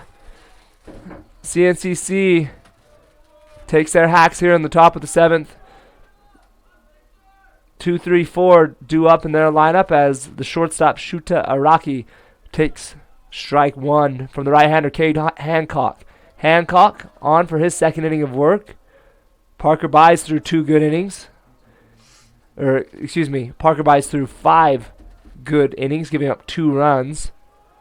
And Hancock, a 1-2-3 first inning of work as he hits Shuta Araki on the skip.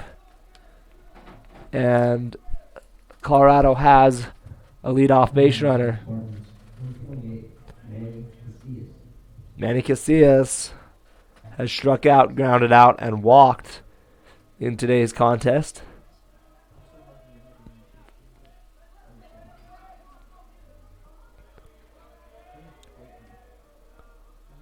Casillas shows bunt.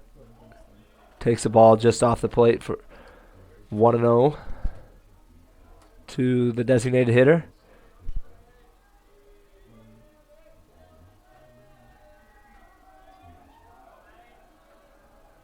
Yesterday in Game 2 of the series, Colorado bunted with their 3-hole hitter, and they are bunting again, it appears, with their 3-hole hitter, but Cade Hancock having a tough time finding the strike zone as he falls behind 2-0. We'll see if... I wouldn't be surprised to see Casillas show and then pull back as he does for a strike.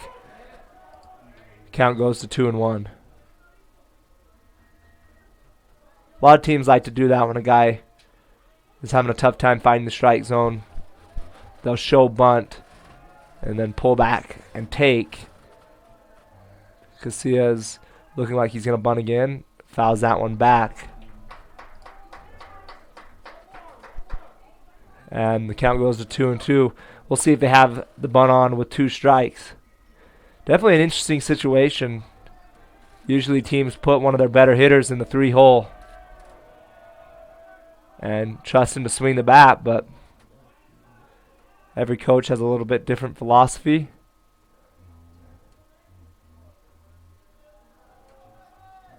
Casillas didn't look too comfortable trying to get those bunts down. And now he has 2 strikes on him. Running is Araki. The throw down is late, and he's still second base. Good throw by the catcher, Skylar Horine. Tough pitch to throw on. Does that look like an off-speed pitch, low, maybe even in the dirt. But Araki just got too good of a jump. To the casual baseball fan, a lot of times they'll see a guy steal a base and they think that it's the catcher's fault, but a lot of times the base runner gets a really good jump and there's nothing really they can do as Casillas grounds one to second baseman Ethan Udy, who throws to first for out number 1, but a very productive out number 1 as he advances Araki over to third base with just 1 out. I'll be interested to see what the defensive alignment will look like for USU Eastern. Up by a run here in the late innings, they're going to play back.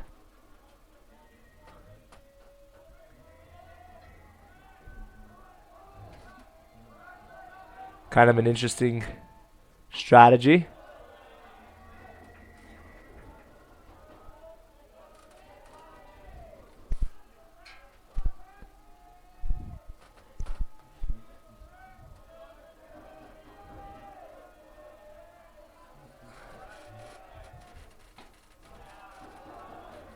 Ball misses 2-0. Nopes grounded out 3 times in yesterday's games. Today he's grounded out once and hit a ground ball single as he takes strike 1. So definitely putting yourself at risk for giving up a run, conceding the run, I guess, rather, by playing the infield back.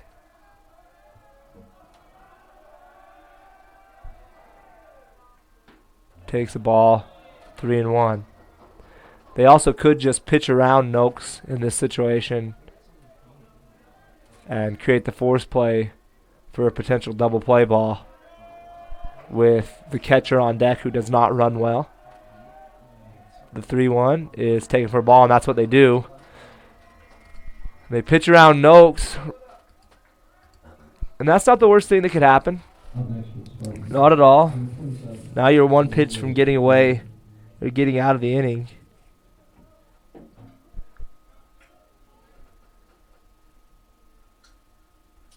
Skylar Horain will use his second visit of the game here in the 7th inning. He has one more. So he gives the sign to his infielders. Now Zuniga, who has lined out to the shortstop, was out on a sacrifice bunt and hit a ball sharply to the center fielder. This is a situation where you could see a squeeze bunt late in the game. Colorado does like to bunt, but he's swinging away and he lines a single, and we have ourselves a tie ball game. It's a 3-3 game here in the top of the 7th. Runners on first and second with just one out. For the Spartans, number 23, Matt Ryder.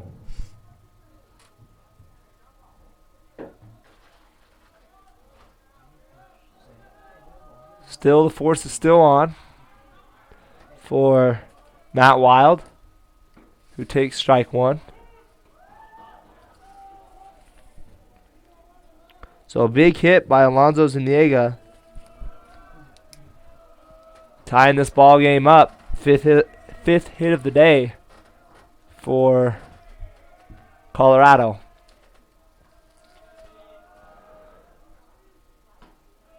Curveball taken for a ball. There is action in the pen for Utah State Eastern.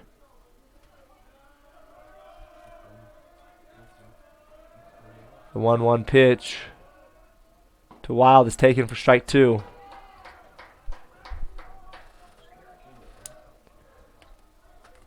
Hancock throwing a lot of change-ups in this ball game. Throws a good change-up.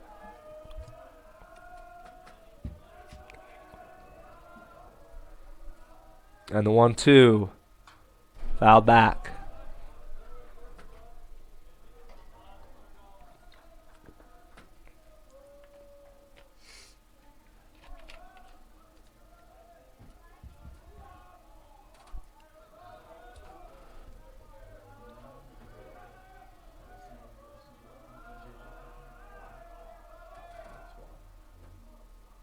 Hancock will step off and look Noakes back to second base.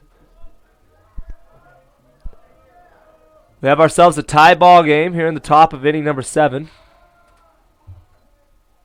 And a changeup got Wild swinging. Great pitch as he pulled the string on Matt Wild and struck him out with a Bugs Bunny changeup. Spartans, number 5, Corbin Turner.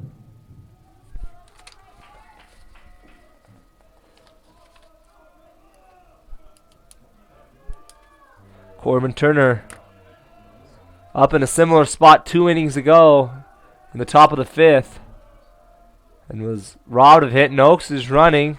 Throw to third is late. And both runners on the double still will advance as Colorado picks up their 3rd and 4th stolen bases of this contest. The pitch was a ball as well. Throws a ball over his head for ball number 2. Would have been interesting to see Horain throw behind the lead runner, to second base with the catcher in motion. That pitch swung on a miss, a 2-0 changeup to Corbin Turner. Noakes runs well, an outfielder. And Zuniga doesn't run as well. Would have been interesting to see. That ball skipped. Picked up by the catcher, and the throw to the plate not in time, and Noak's speed able to create a run on the wild pitch. And Colorado takes a 4-3 lead. Zuniga also advancing on the play. The count goes to 3-1. A good job to keep it in front by Skylar Horine. That pitch was about a 50-foot changeup. And did a good job of blocking it, but aggressive base running by Bracken Noakes. Saw that ball squared away a little bit from the catcher. And comes home for the 4th run of the ball game. So base running has been big for Colorado in this inning, as they have captured the lead for the first time in the game here in the 7th inning. Ball fouled off. Count is full. Full count, 2 outs, a runner on third base. More action, in the Eagles bullpen, as there's 2 right-handers getting loose. Another changeup called, strike 3. And 2 runs do come across. And Colorado takes the lead 4-3 heading into the bottom of the 7th inning.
Here we go, bottom of the 7th inning. Cooper Olsen leads off. It's 9-1-2 due up for the Eagles here in the bottom of the 7th inning.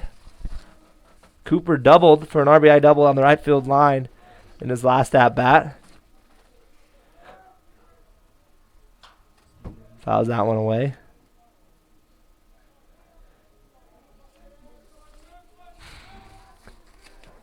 Eagles have sprayed 7 hits in this contest.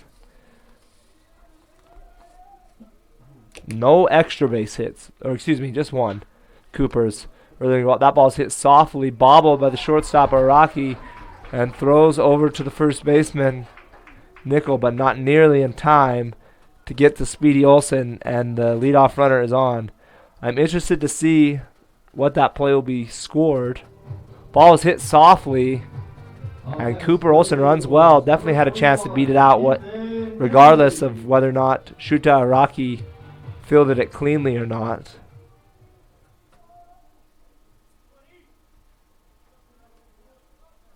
But he's on first base either way you look at it, whether it's a hit or an error.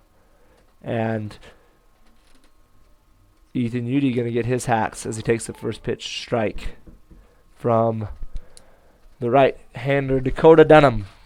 Dunham on for his second inning of work. Ethan's walked and grounded out in his 2 at-bats. Scored a run as well. Dunham picks over.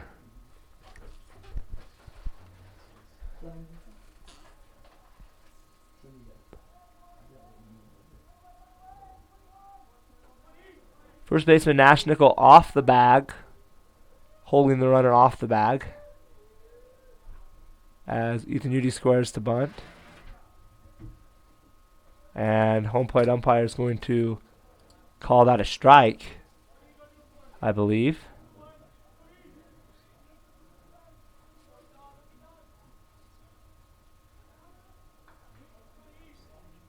Yes, indeed, he calls it a strike. No balls and 2 strikes. Fastball up around his eyes for ball 1.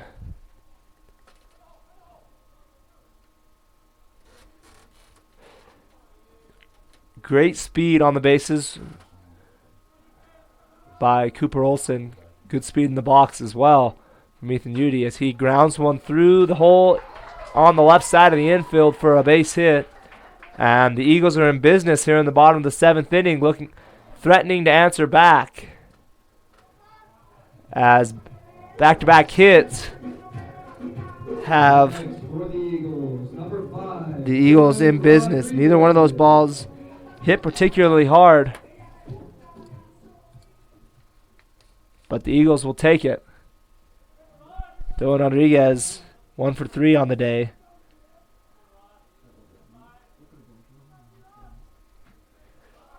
His 4th at bat. 9 hits now for the Eagles.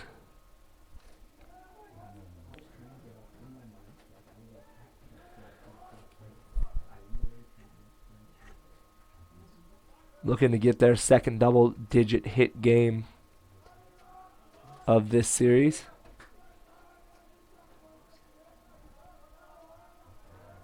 Dylan Rodriguez trying to hit the ball hard. Someone they're going to pick back to first. An interesting decision by the pitcher, Dakota Dunham there. Ethan Udy, who gets his lead from first base, didn't really have a big lead. But they thought they'd try and catch him napping. First pitch to Dylan Rodriguez is bunted, and a great bunt by Dylan Rodriguez. And no one covering first base, and it will be an infield single on a sacrifice bunt attempt by Dylan Rodriguez. And 3 straight hits have the Eagles in business with nobody out, and the bases are loaded for the heart of the Eagles lineup. 3-4-5, Dawson Hall, who has 2 hits already.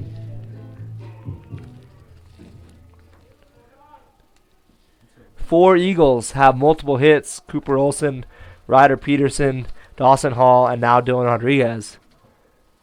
As Dawson takes a first pitch breaking ball at the bottom half of the zone for a strike.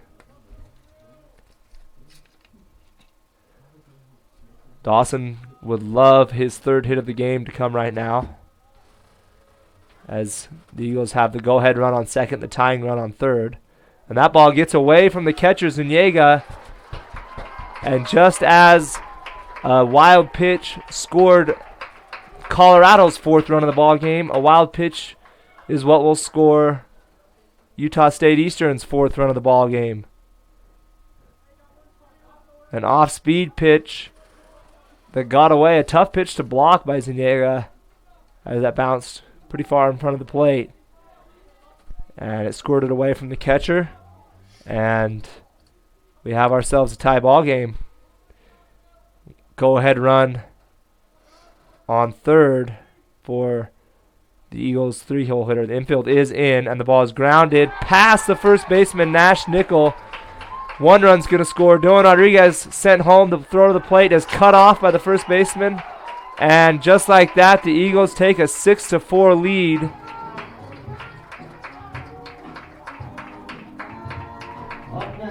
On the air by the first baseman, Nash Nichol.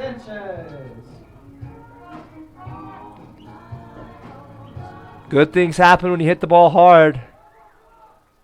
Dawson hit that baseball hard. And right to the first baseman, Nash Nichol, who was unable to pick it. And that allows 2 runs to score. So tough luck for the pitcher, Dakota Dunham. And his day will be over as Lou McCollum goes to his bullpen.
Welcome back, folks.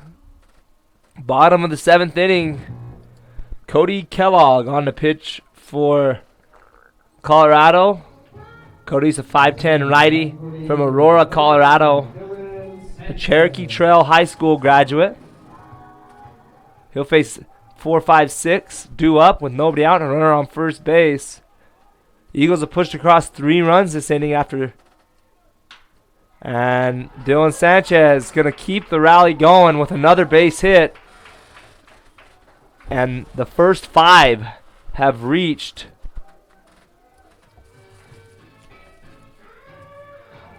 Four, maybe 5 hits, depending on what you count. Dawson Hall's RBI at bat in his last trip.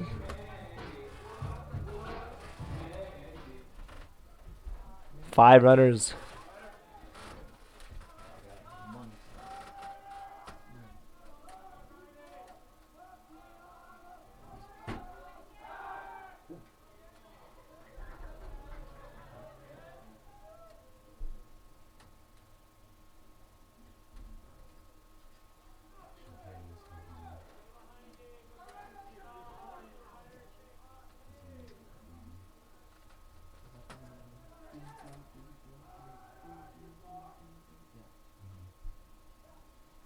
Kellogg's first pitch to Ryder Peterson is a ball high. 1-0 the count. USUE jumping back in front 6-4 with 2 runners on and still nobody out. Ryder pops one foul. Count goes to 1-1.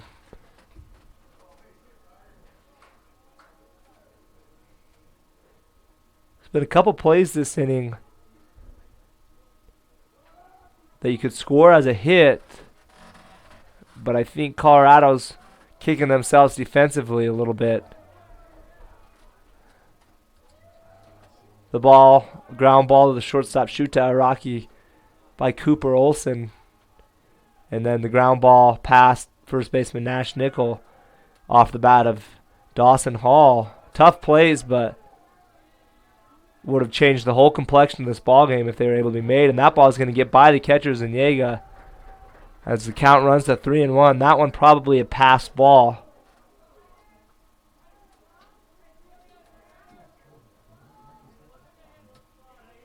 A pass ball is when a ball gets by a catcher and allows the runner to advance when it would be primarily the catcher's mistake. A wild pitch is when the runners are able to advance on the pitch as the pitch gets away from the catcher, but when it's the pitcher's mistake. For instance, when a ball, and that ball is swung on and belted deep right field. See you later, baseball. And it's a 3-run home run off the bat of the first baseman, Ryder Peterson. And the Eagles have climbed in front 9-4.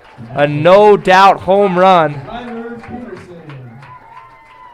for the lefty, his 4th of the year.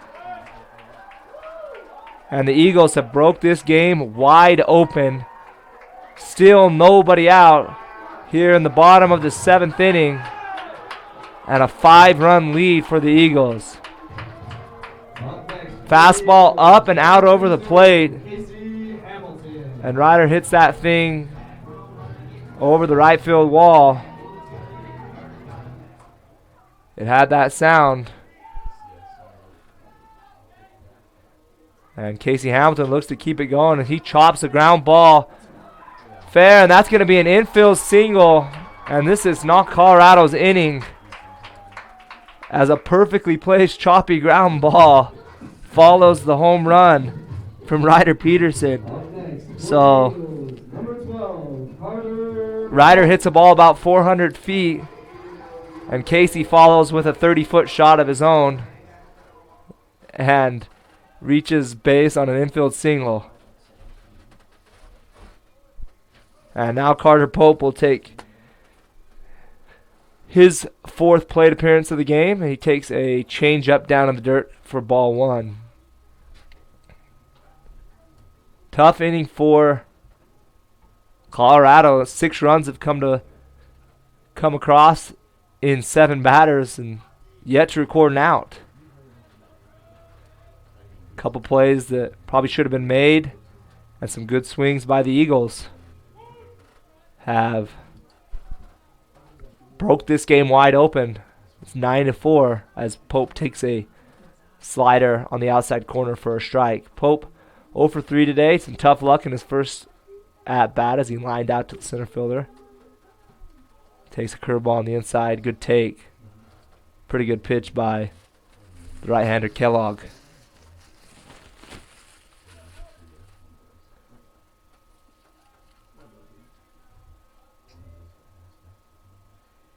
The 2-1.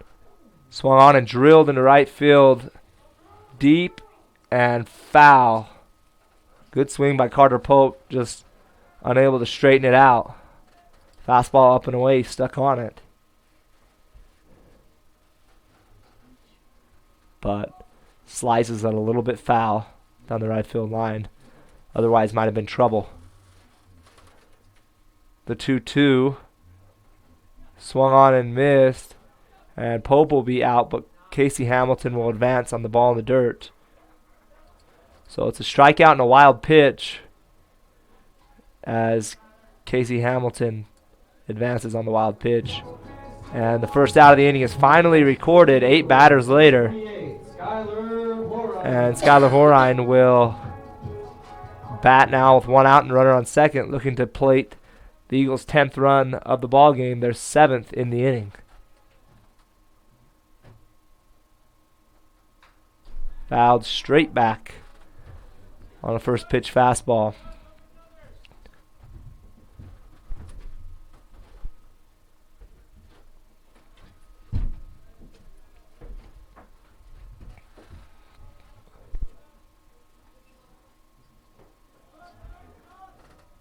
Throws the slider down on the dirt. Kellogg stands in at about 5'10". Different style of pitcher than Dunham, who he replaced. Dunham was 6'6". Big kid with a bigger fastball. Kellogg's tried to keep hitters off balance with his off-speed stuff, as Horine fouls that one back and the count runs to 1-2.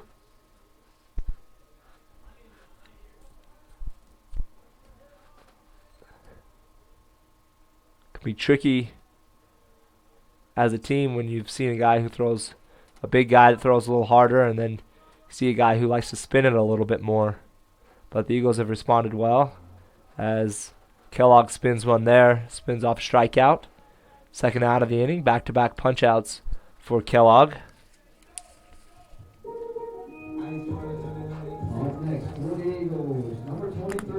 Cooper Olsen, who has a double and started off this inning with the ground ball at the shortstop Shuda Iraqi that he couldn't quite handle. Could be a strikeout, or excuse me, could be a base hit or an error, depending on how you score it.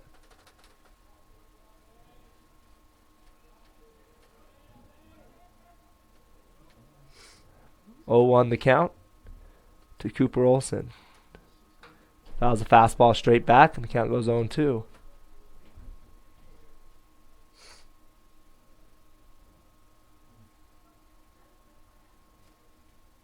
So Kellogg settled down a little bit, struck out his last 2 batters.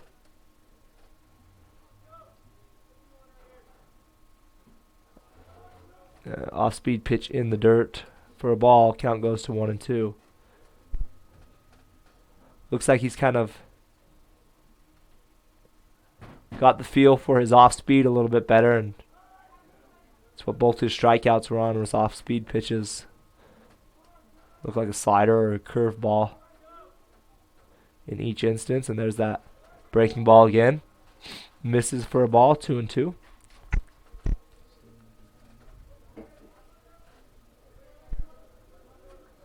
Kellogg is a sophomore.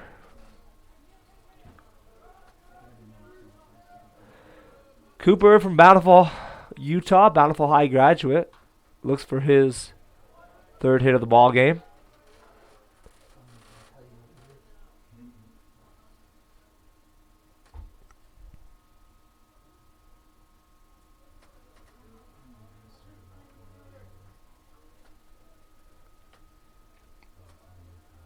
A big inning from the Eagles in response to losing the lead in the top of the 7th that they held all game. They have battled back and scored 6 runs in the bottom of the 6th inning as the count runs full, 3 balls and 2 strikes.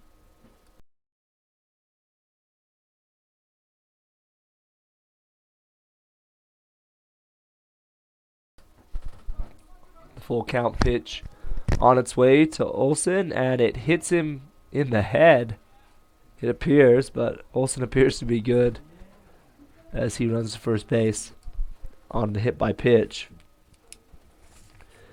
It was a curveball, but still never a pleasant sight to see a guy get hit in the head.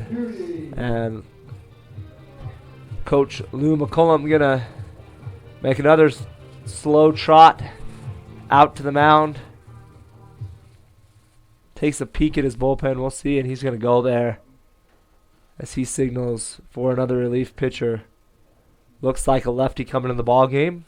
We'll get you filled in.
Welcome back, folks.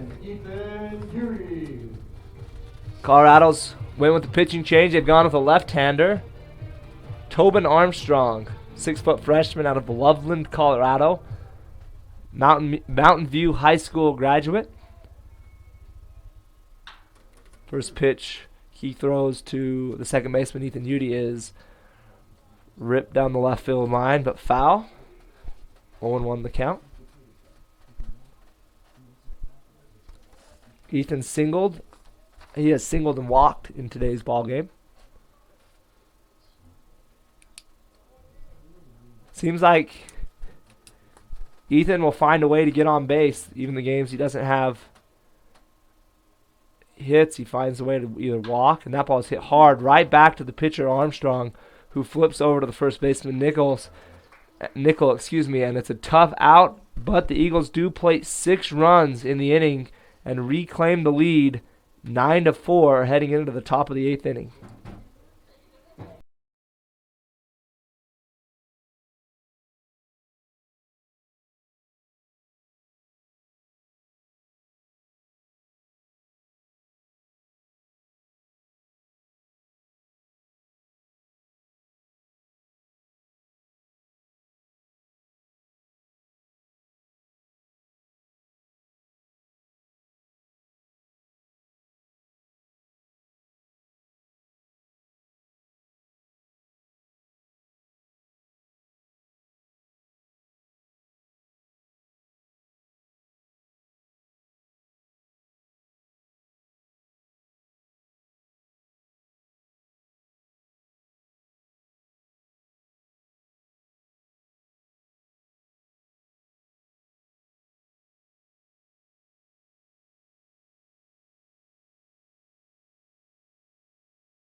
That's kind of good.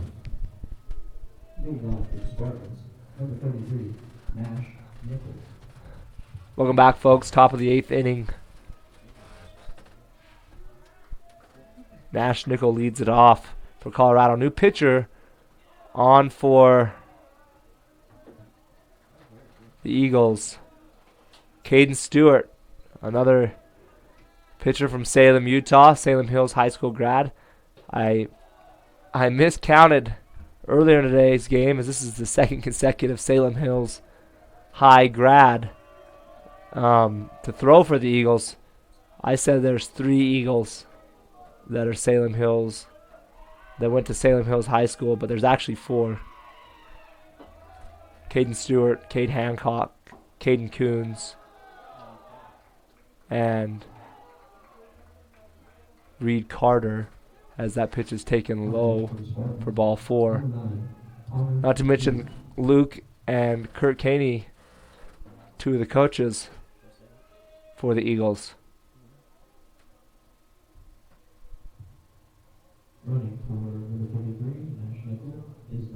And pinch running for Nash Nichol after he reaches on a walk is Hunter Cornea, an infielder from Lehigh, Utah, Cottonwood High School grad. Connor Hughes takes his licks. He is 1 for 3 on the day with a flyout, a strikeout, and a single.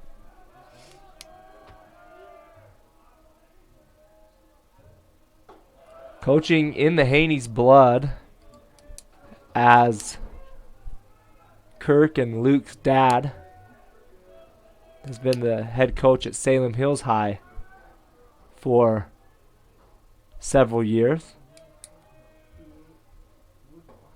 That pitch taken just a bit inside, and 6 straight balls from Caden Stewart, who pitched masterfully in Game 3 of yesterday's contests.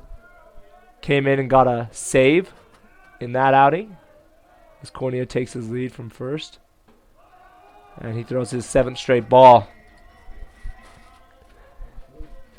Pitching 2 straight days is tough for a relief pitcher. For 2 reasons. You come back and your arm might be a little tired, might be a little bit sore. And then there's the fact that the team saw you the day before. As that pitch is taken for a strike on the outside corner. They saw you the day before. And they got a chance to see your stuff and see how it moves and what it's like. So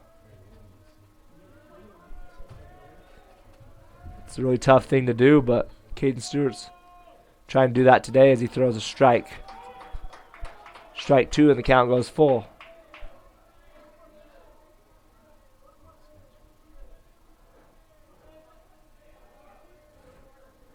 Caden returned from serving a mission for the Church of Jesus Christ of Latter-day Saints this fall, a couple weeks into the fall season, and hasn't missed a beat as he's been a big part of the Eagles pitching staff this season.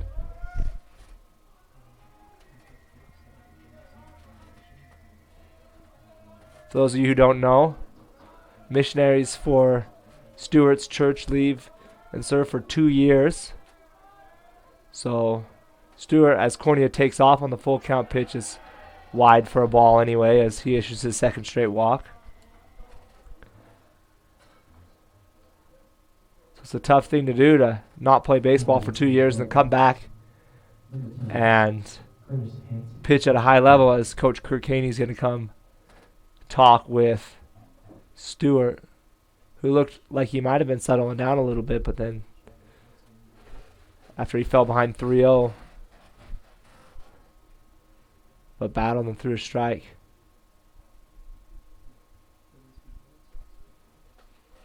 I like this visit from Coach Haney. Late in the game, you have a big league. You don't want things to escalate.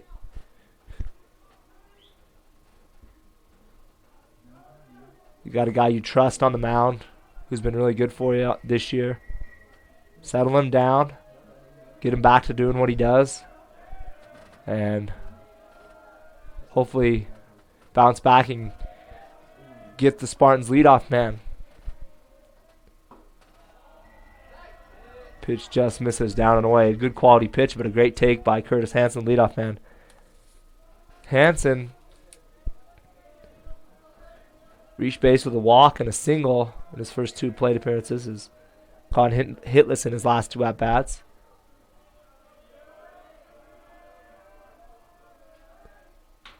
That ball is chopped to the second baseman, Ethan Udy, who has 1 play, and nobody's covering first base.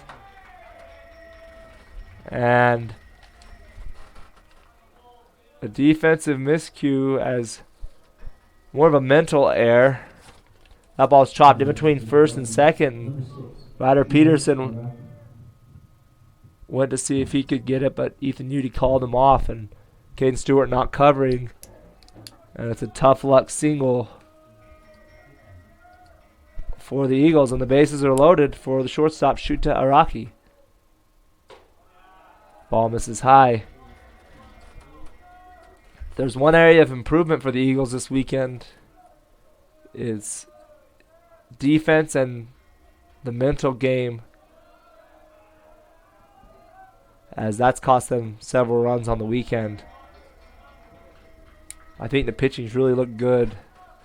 I mean, that pitch right there was a great pitch by Stewart. Got a choppy ground ball to the second baseman, just like you want, but some mental error cost them an out. Hopefully not more, as that pitch is taken for a strike and the count goes to 2-1.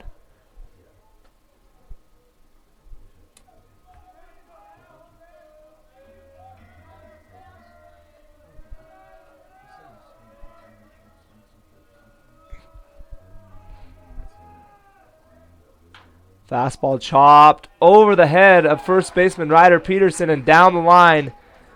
And that ball is going to have a slow roll out to the right fielder, Cooper Olsen, and it's going to be a 2-run double for Shuta Araki.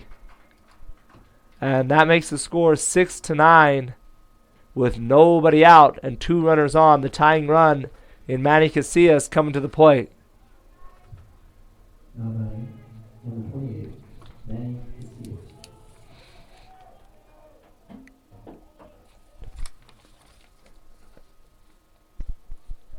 Araki's had 2 hits in today's contest and has yet to hit a ball out of the infield grass on the fly. So he must be living right, and that first pitch is swung on and missed by Manny Casillas.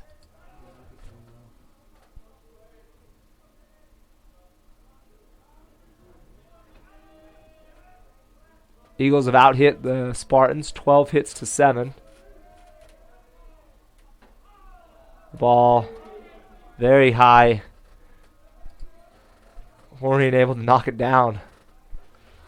But not very often do you see your catcher have to jump for the ball.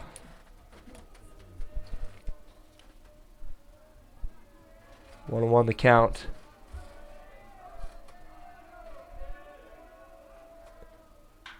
That ball's hit hard in the left field. Dylan Rodriguez is not going to track it down, and it's going to 2-hop the wall.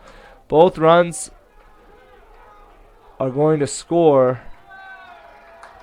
And it's a 2-run double off the bat of Manny Casillas. Still nobody out. And the tying run, he is the tying run, stands on second base. And a big 6-run inning being erased.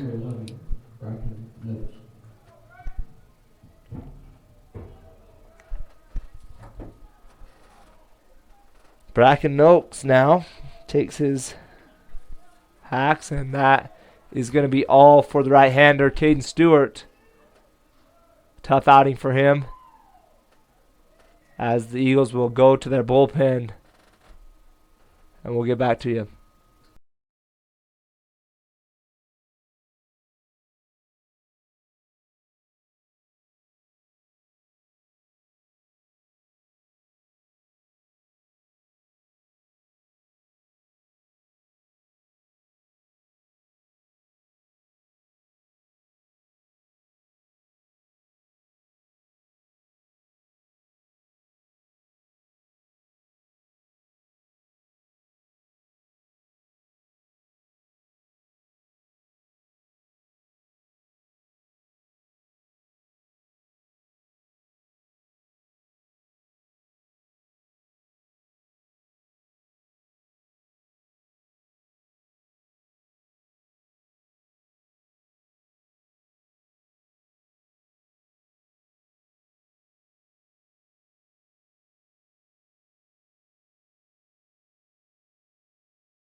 Oh.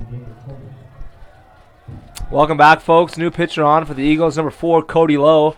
Cody's a hometown boy from here in Price, Utah.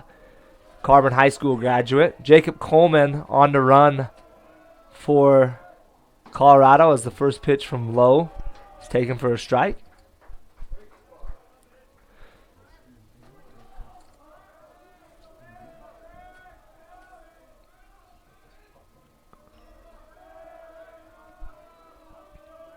So, Casillas' day is done as that pitch runs inside to hit Bracken Noakes.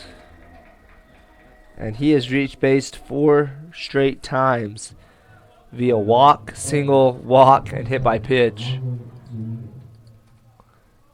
And now here is Alonso Zuniga, who hit the big game-tying single last inning. And that pitch is skied high and back toward us here in the booth. And the count goes to 0-1.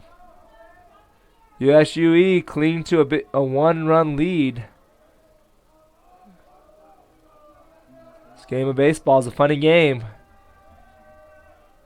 The Eagles jumped ahead and really blew the game open. It looked like it might be over for a second, and that ball is chopped toward the second baseman, Ethan Udy. No play at second, so he fires to first. He collects the first out of the inning. But the runners do advance. And it's a very productive out number 1 for Alonso Zuniga, as the go-ahead run stands on second base in the form of Bracken Noakes. Matt Wild will look for his first hit of the game.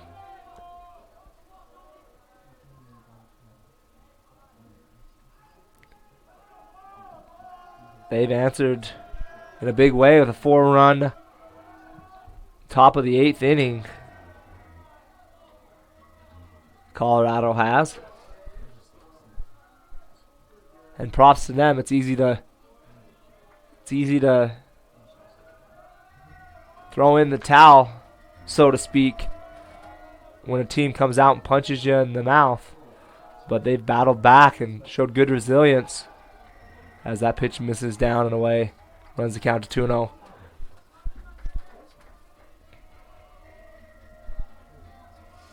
And they have made this a ball game and backed the Eagles into a little bit of a corner here.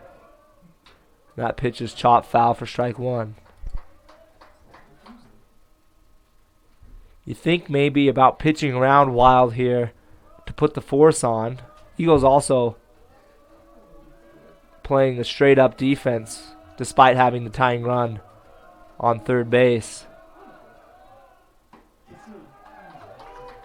Looks like they're trying to keep that go-ahead run from scoring to be able to knock down a squiggly ground ball somewhere. I was saying, though, you think about possibly pitching around Wild here, but Corbin Turner, who's on deck, has great speed. It's unlikely to double up, and that ball is going to be hit past first baseman Ryder Peterson into right field, and Colorado has jumped back out in front 10-8 on a 2-run single off the bat of Matt Wild. And there's just 1 out in the inning. So a high-scoring ball game as Colorado's put 10 up on the board, 8 of those in the last 2 innings. So Utah State Eastern's bullpen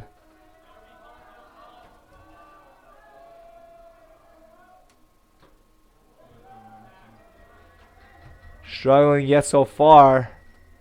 One of those 2 runs was on Caden Stewart, the other on Lowe. So Stewart was responsible for 5 runs today. Lowe has been responsible for 1.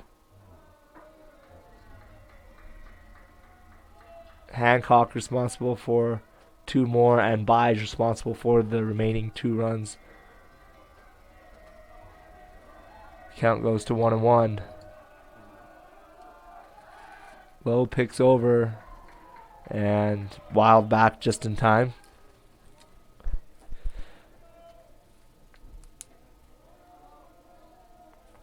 Corbin Turner 0 for 3 on the day.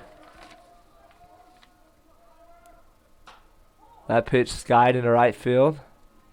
Cooper Olsen grabs it, gives a look over to Matt Wild, and there's 2 away.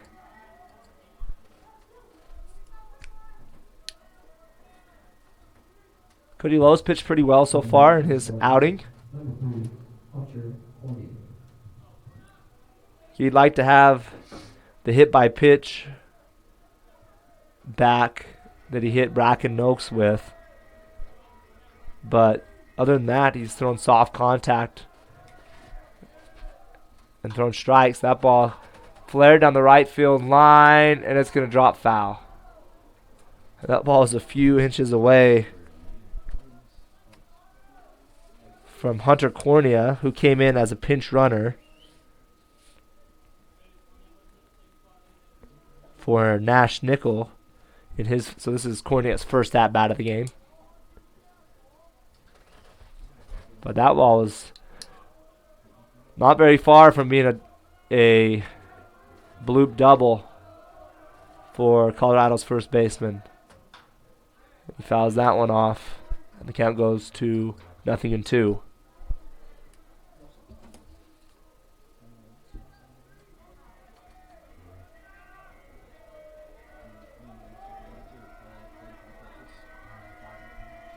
Oh and 2. Wild gets his lead. He is running. Throw from Horine is on time and got him. Nice throw and a great tag by the shortstop Casey Hamilton. And that will do it here in the top of the 8th inning. But Colorado Northwestern tacks across 6 runs of their own to reclaim the lead, 10-9, heading into the bottom of the 8th inning.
Welcome back, folks. Dylan Rodriguez, who is working on a 2-hit game, will lead it off for the Eagles here in the bottom of the 8th inning. It's getting to be crunch time.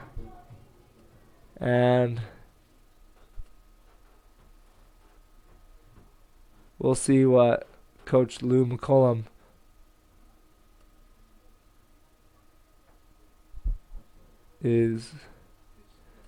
what's going on here. Oh, it appears their pitcher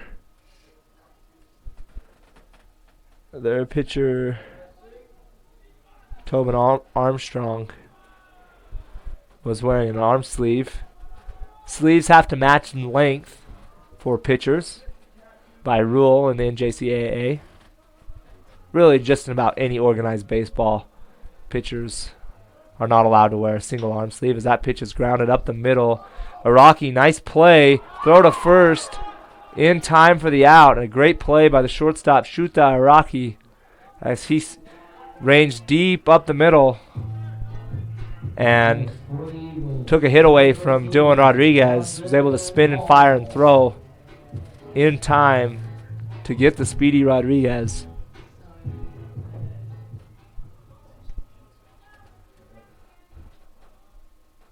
Dawson Hall takes a strike. 0-1. 10-9 your score here in the bottom of the 8th inning. 2-3-4 due up. This is a 3-hole hitter, and Dawson Hall has a base hit up the middle.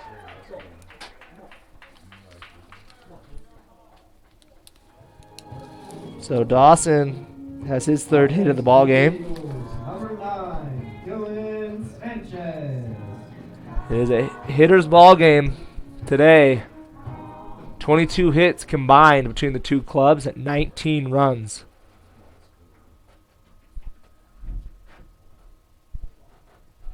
Dylan Rodriguez looks to add to those numbers here. He singled on a sharp ground ball in the left field in his last at-bat. Takes the ball.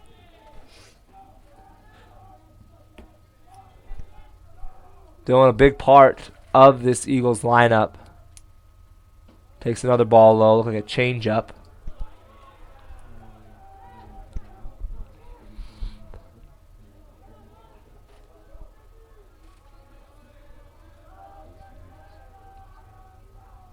The 2-0 pitch. Let's see if he gets a fastball up in the zone.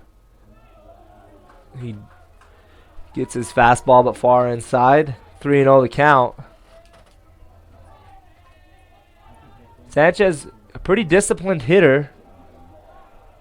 But we'll see if he has a green light. 3-0. He does not. And takes a strike. 3 balls and 1 strike.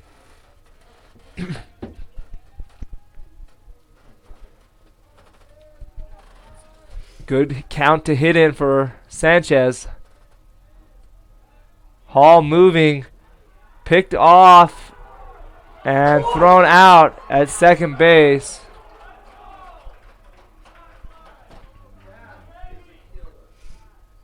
And Dawson Hall is picked off, trying to steal second base.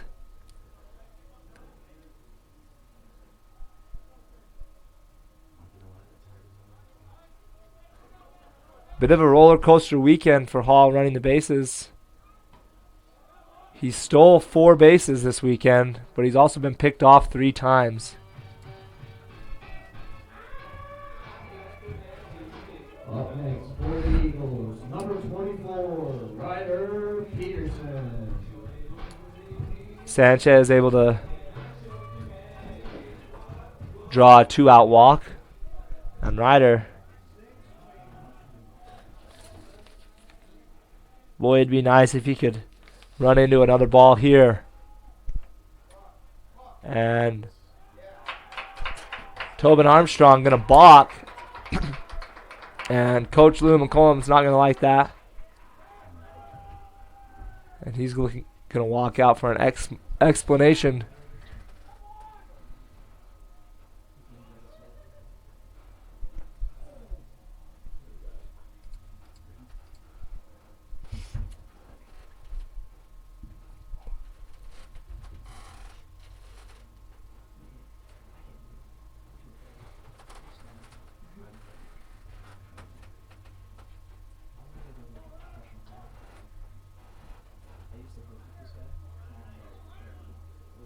So 2 outs and runner on second. That's a big balk. What it does is it allows Dylan Sanchez, who has good speed on second base, he's in scoring position now, and a hit should score him, as he'll be going on contact with 2 outs. And Ryder Peterson, who's already got 3 hits, in this contest, will drive another one deep into right field, but this one's going to hang up in the wind and squoze by the right fielder Connor Hughes, and just missed another home run off the end of the bat a little bit, and that will end the inning here in the bottom of the 8th. Heading into the final inning, top of the 9th inning, Colorado leads 10-9.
Welcome back to Colosimo Carlson Field, top of the 9th inning. Got ourselves a good ball game going here in Scenic West Athletic Conference play.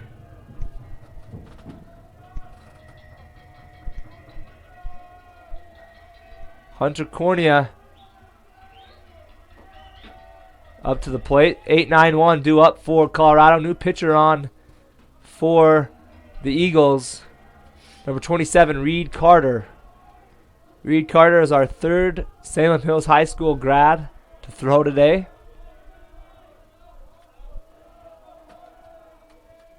Looking to throw up a 0 and get some momentum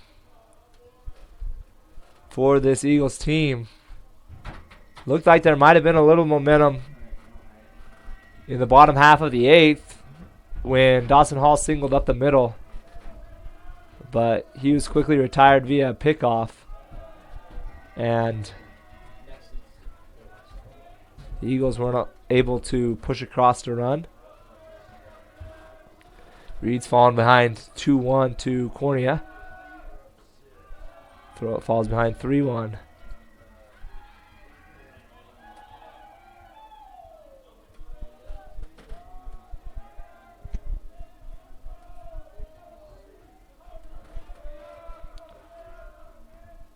It was a 3-1 pitch down and over the middle of the plate for strike 1.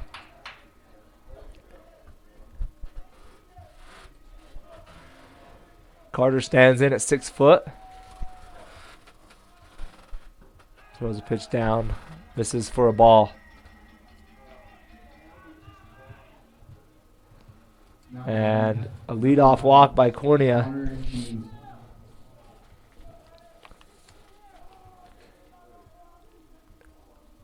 And Connor Hughes will have a whack at it here in the top of the 9th inning. Top of the lineup. Leadoff man Curtis Hanson sits on deck.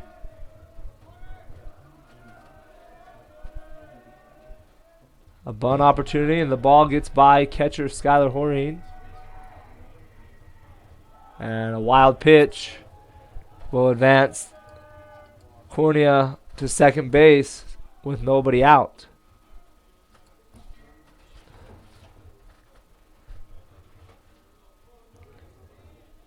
So I wouldn't be surprised to see if Hughes is bunting here. Good situation for a bunt. First baseman Ryder Peterson plays in to defend. Especially with the top of the lineup coming up. Textbook situation. He is bunting and he pops it high in the air, foul. 1-1 the count.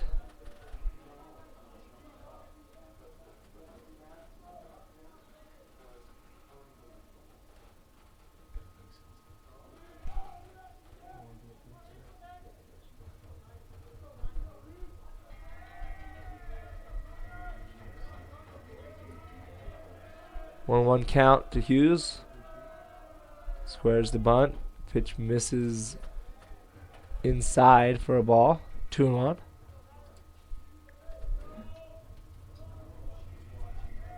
Eagles went with a curveball there. Couple different schools of thought for how to pitch to a bunt.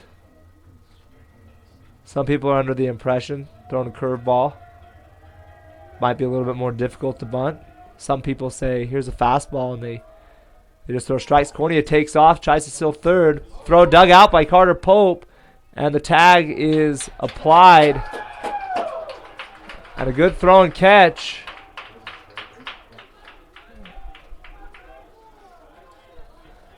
from Horeen to Pope. Pope with a nice dig. That throw short hopped on him. Able to stay on it and then put the tag down. And there's one out. That's a big out. Because now there's no runners on. You move that runner out of scoring position.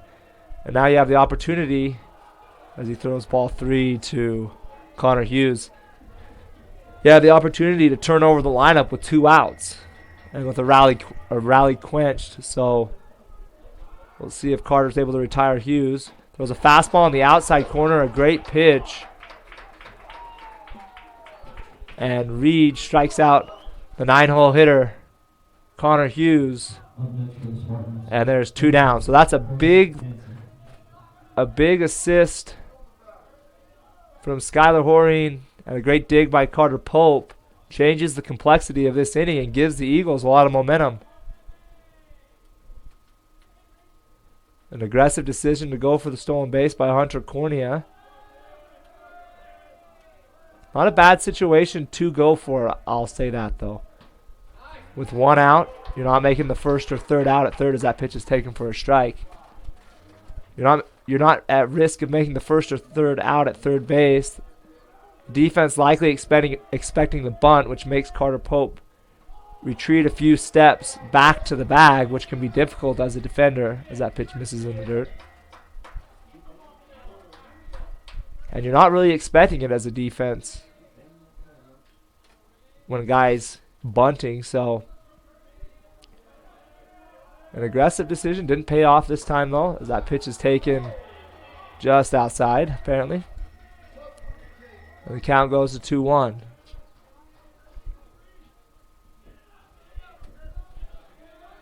Reed Carter been a big late inning stopper for the Eagles all season. Their closer, if you will.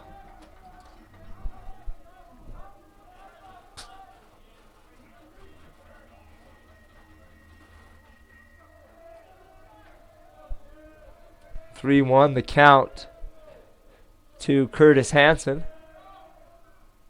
Throws a fastball in the inside corner for a strike. Great pitch by Reed Carter. That's a tough take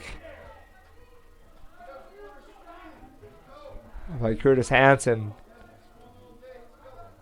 3-1. Here you want something fat over the plate, and he paints the corner. That's tough. And he takes a changeup on the outside corner, and Reed Carter rebounds after issuing a leadoff walk and strikes out the next 2 batters with some help from his catcher Skylar Horine and third baseman Carter Pope. And the Eagles are out of it in a 3-up, 3-down fashion. On to the bottom of the 9th. Eagles down 10-9.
Welcome back, folks. Bottom of the 9th inning. Last chance for romance for the Eagles. Down by 1 run.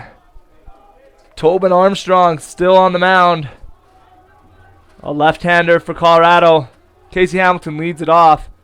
Takes the first pitch down for a ball, 1-0. Eagles have 1 walk-off win this year in their preseason play against Gateway Community College.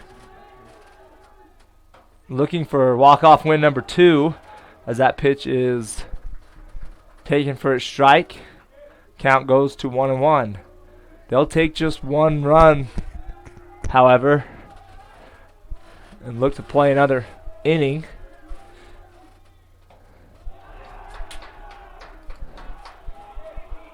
We'll see if someone on the Eagles will play the hero here today. 2-1 Hamilton is lined up the middle on a base hit. Great swing by Casey Hamilton as he roped that ball right back up the middle, and he gives a fist pump back to the Eagles dugout. And the tying run is aboard. And Coach Lou McCollum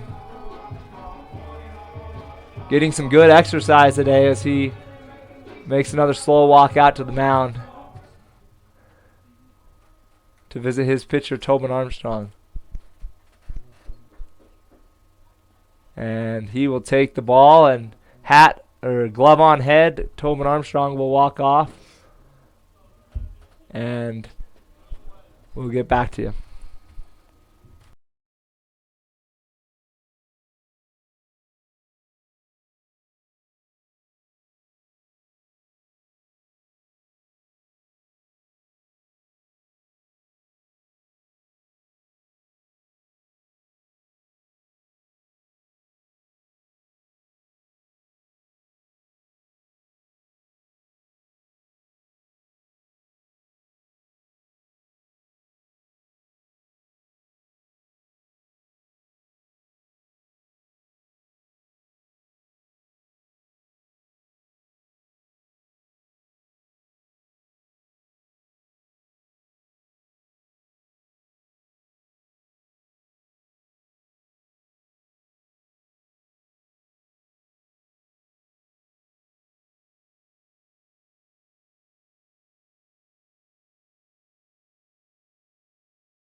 Welcome back, folks. Bottom of the ninth inning. Tying run on base. Casey Hamilton started us off with a single. Drew Staley now pinch hitting for Carter Pope. Drew Staley, number 8 from Salt Lake City, Utah, Murray High School graduate. And he's going to score at a bunt and pull back. No throw to first. Zuniga thought about it. Decided against it. He takes the ball. Drew got a pinch hit at bat in yesterday's Game 2 contest and was robbed of a hit on a great diving play by the second baseman, Curtis Hanson. Looking for better luck in this at bat. Squares the bunt again and takes a ball that appeared to be a few inches off the plate but called for a strike. 1-1.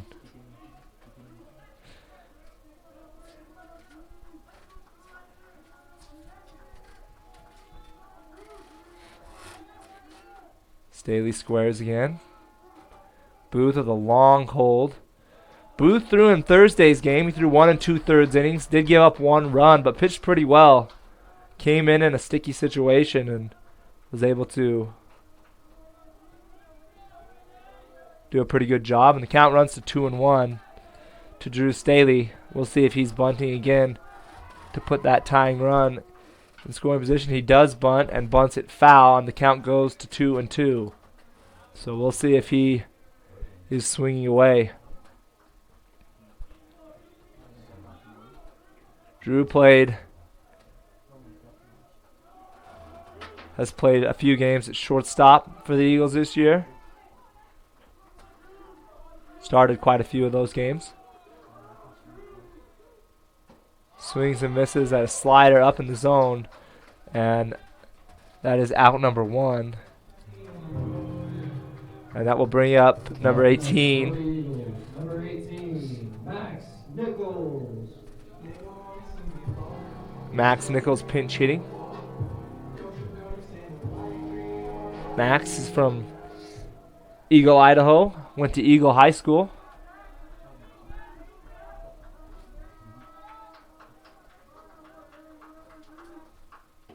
And he swings and misses at a fastball.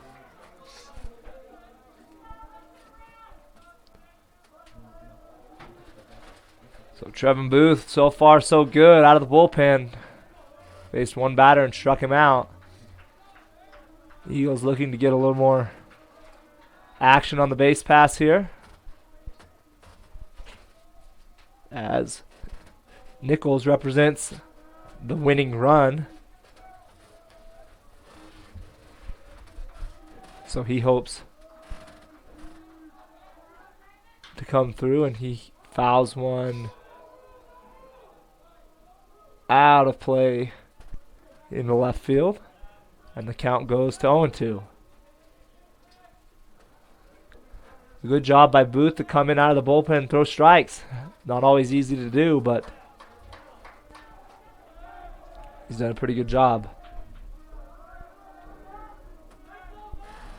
Cooper Olsen waits on deck. The 0-2 is swung on and missed, and back-to-back punch-outs for Booth. Now there's 2 away, and the fate of this game rests in the hands of number 23, Cooper Olsen. Cooper has reached 3 times in this game. He's hit by a pitch in his last at-bat.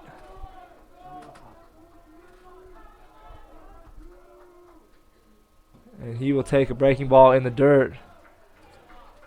You got to figure it'd be a big boost for the Eagles if Cooper was able to reach base and turn it over to the top of the lineup with a chance to tie the game. Tie or win the game. That fastball is thrown by Olsen for strike 1.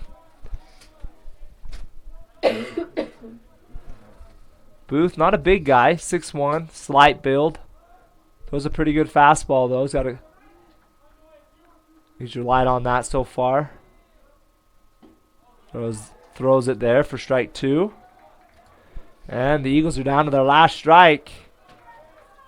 Colorado 1 pitch away from coming into Price and splitting the series, which could be very, very big. And the ball is grounded and bobbled by the pitcher. Trevin Booth stands up, throws in time to get Cooper Olsen, and that will do it. Colorado comes back with a big 6-run top of the 8th inning to win the ball game 10-9. And both teams will end their the Eagles will end their first series with a 2-2 record in conference play, and Colorado improves their record to 2-4 in conference play. Next up for the Eagles is Salt Lake Community College in West Jordan.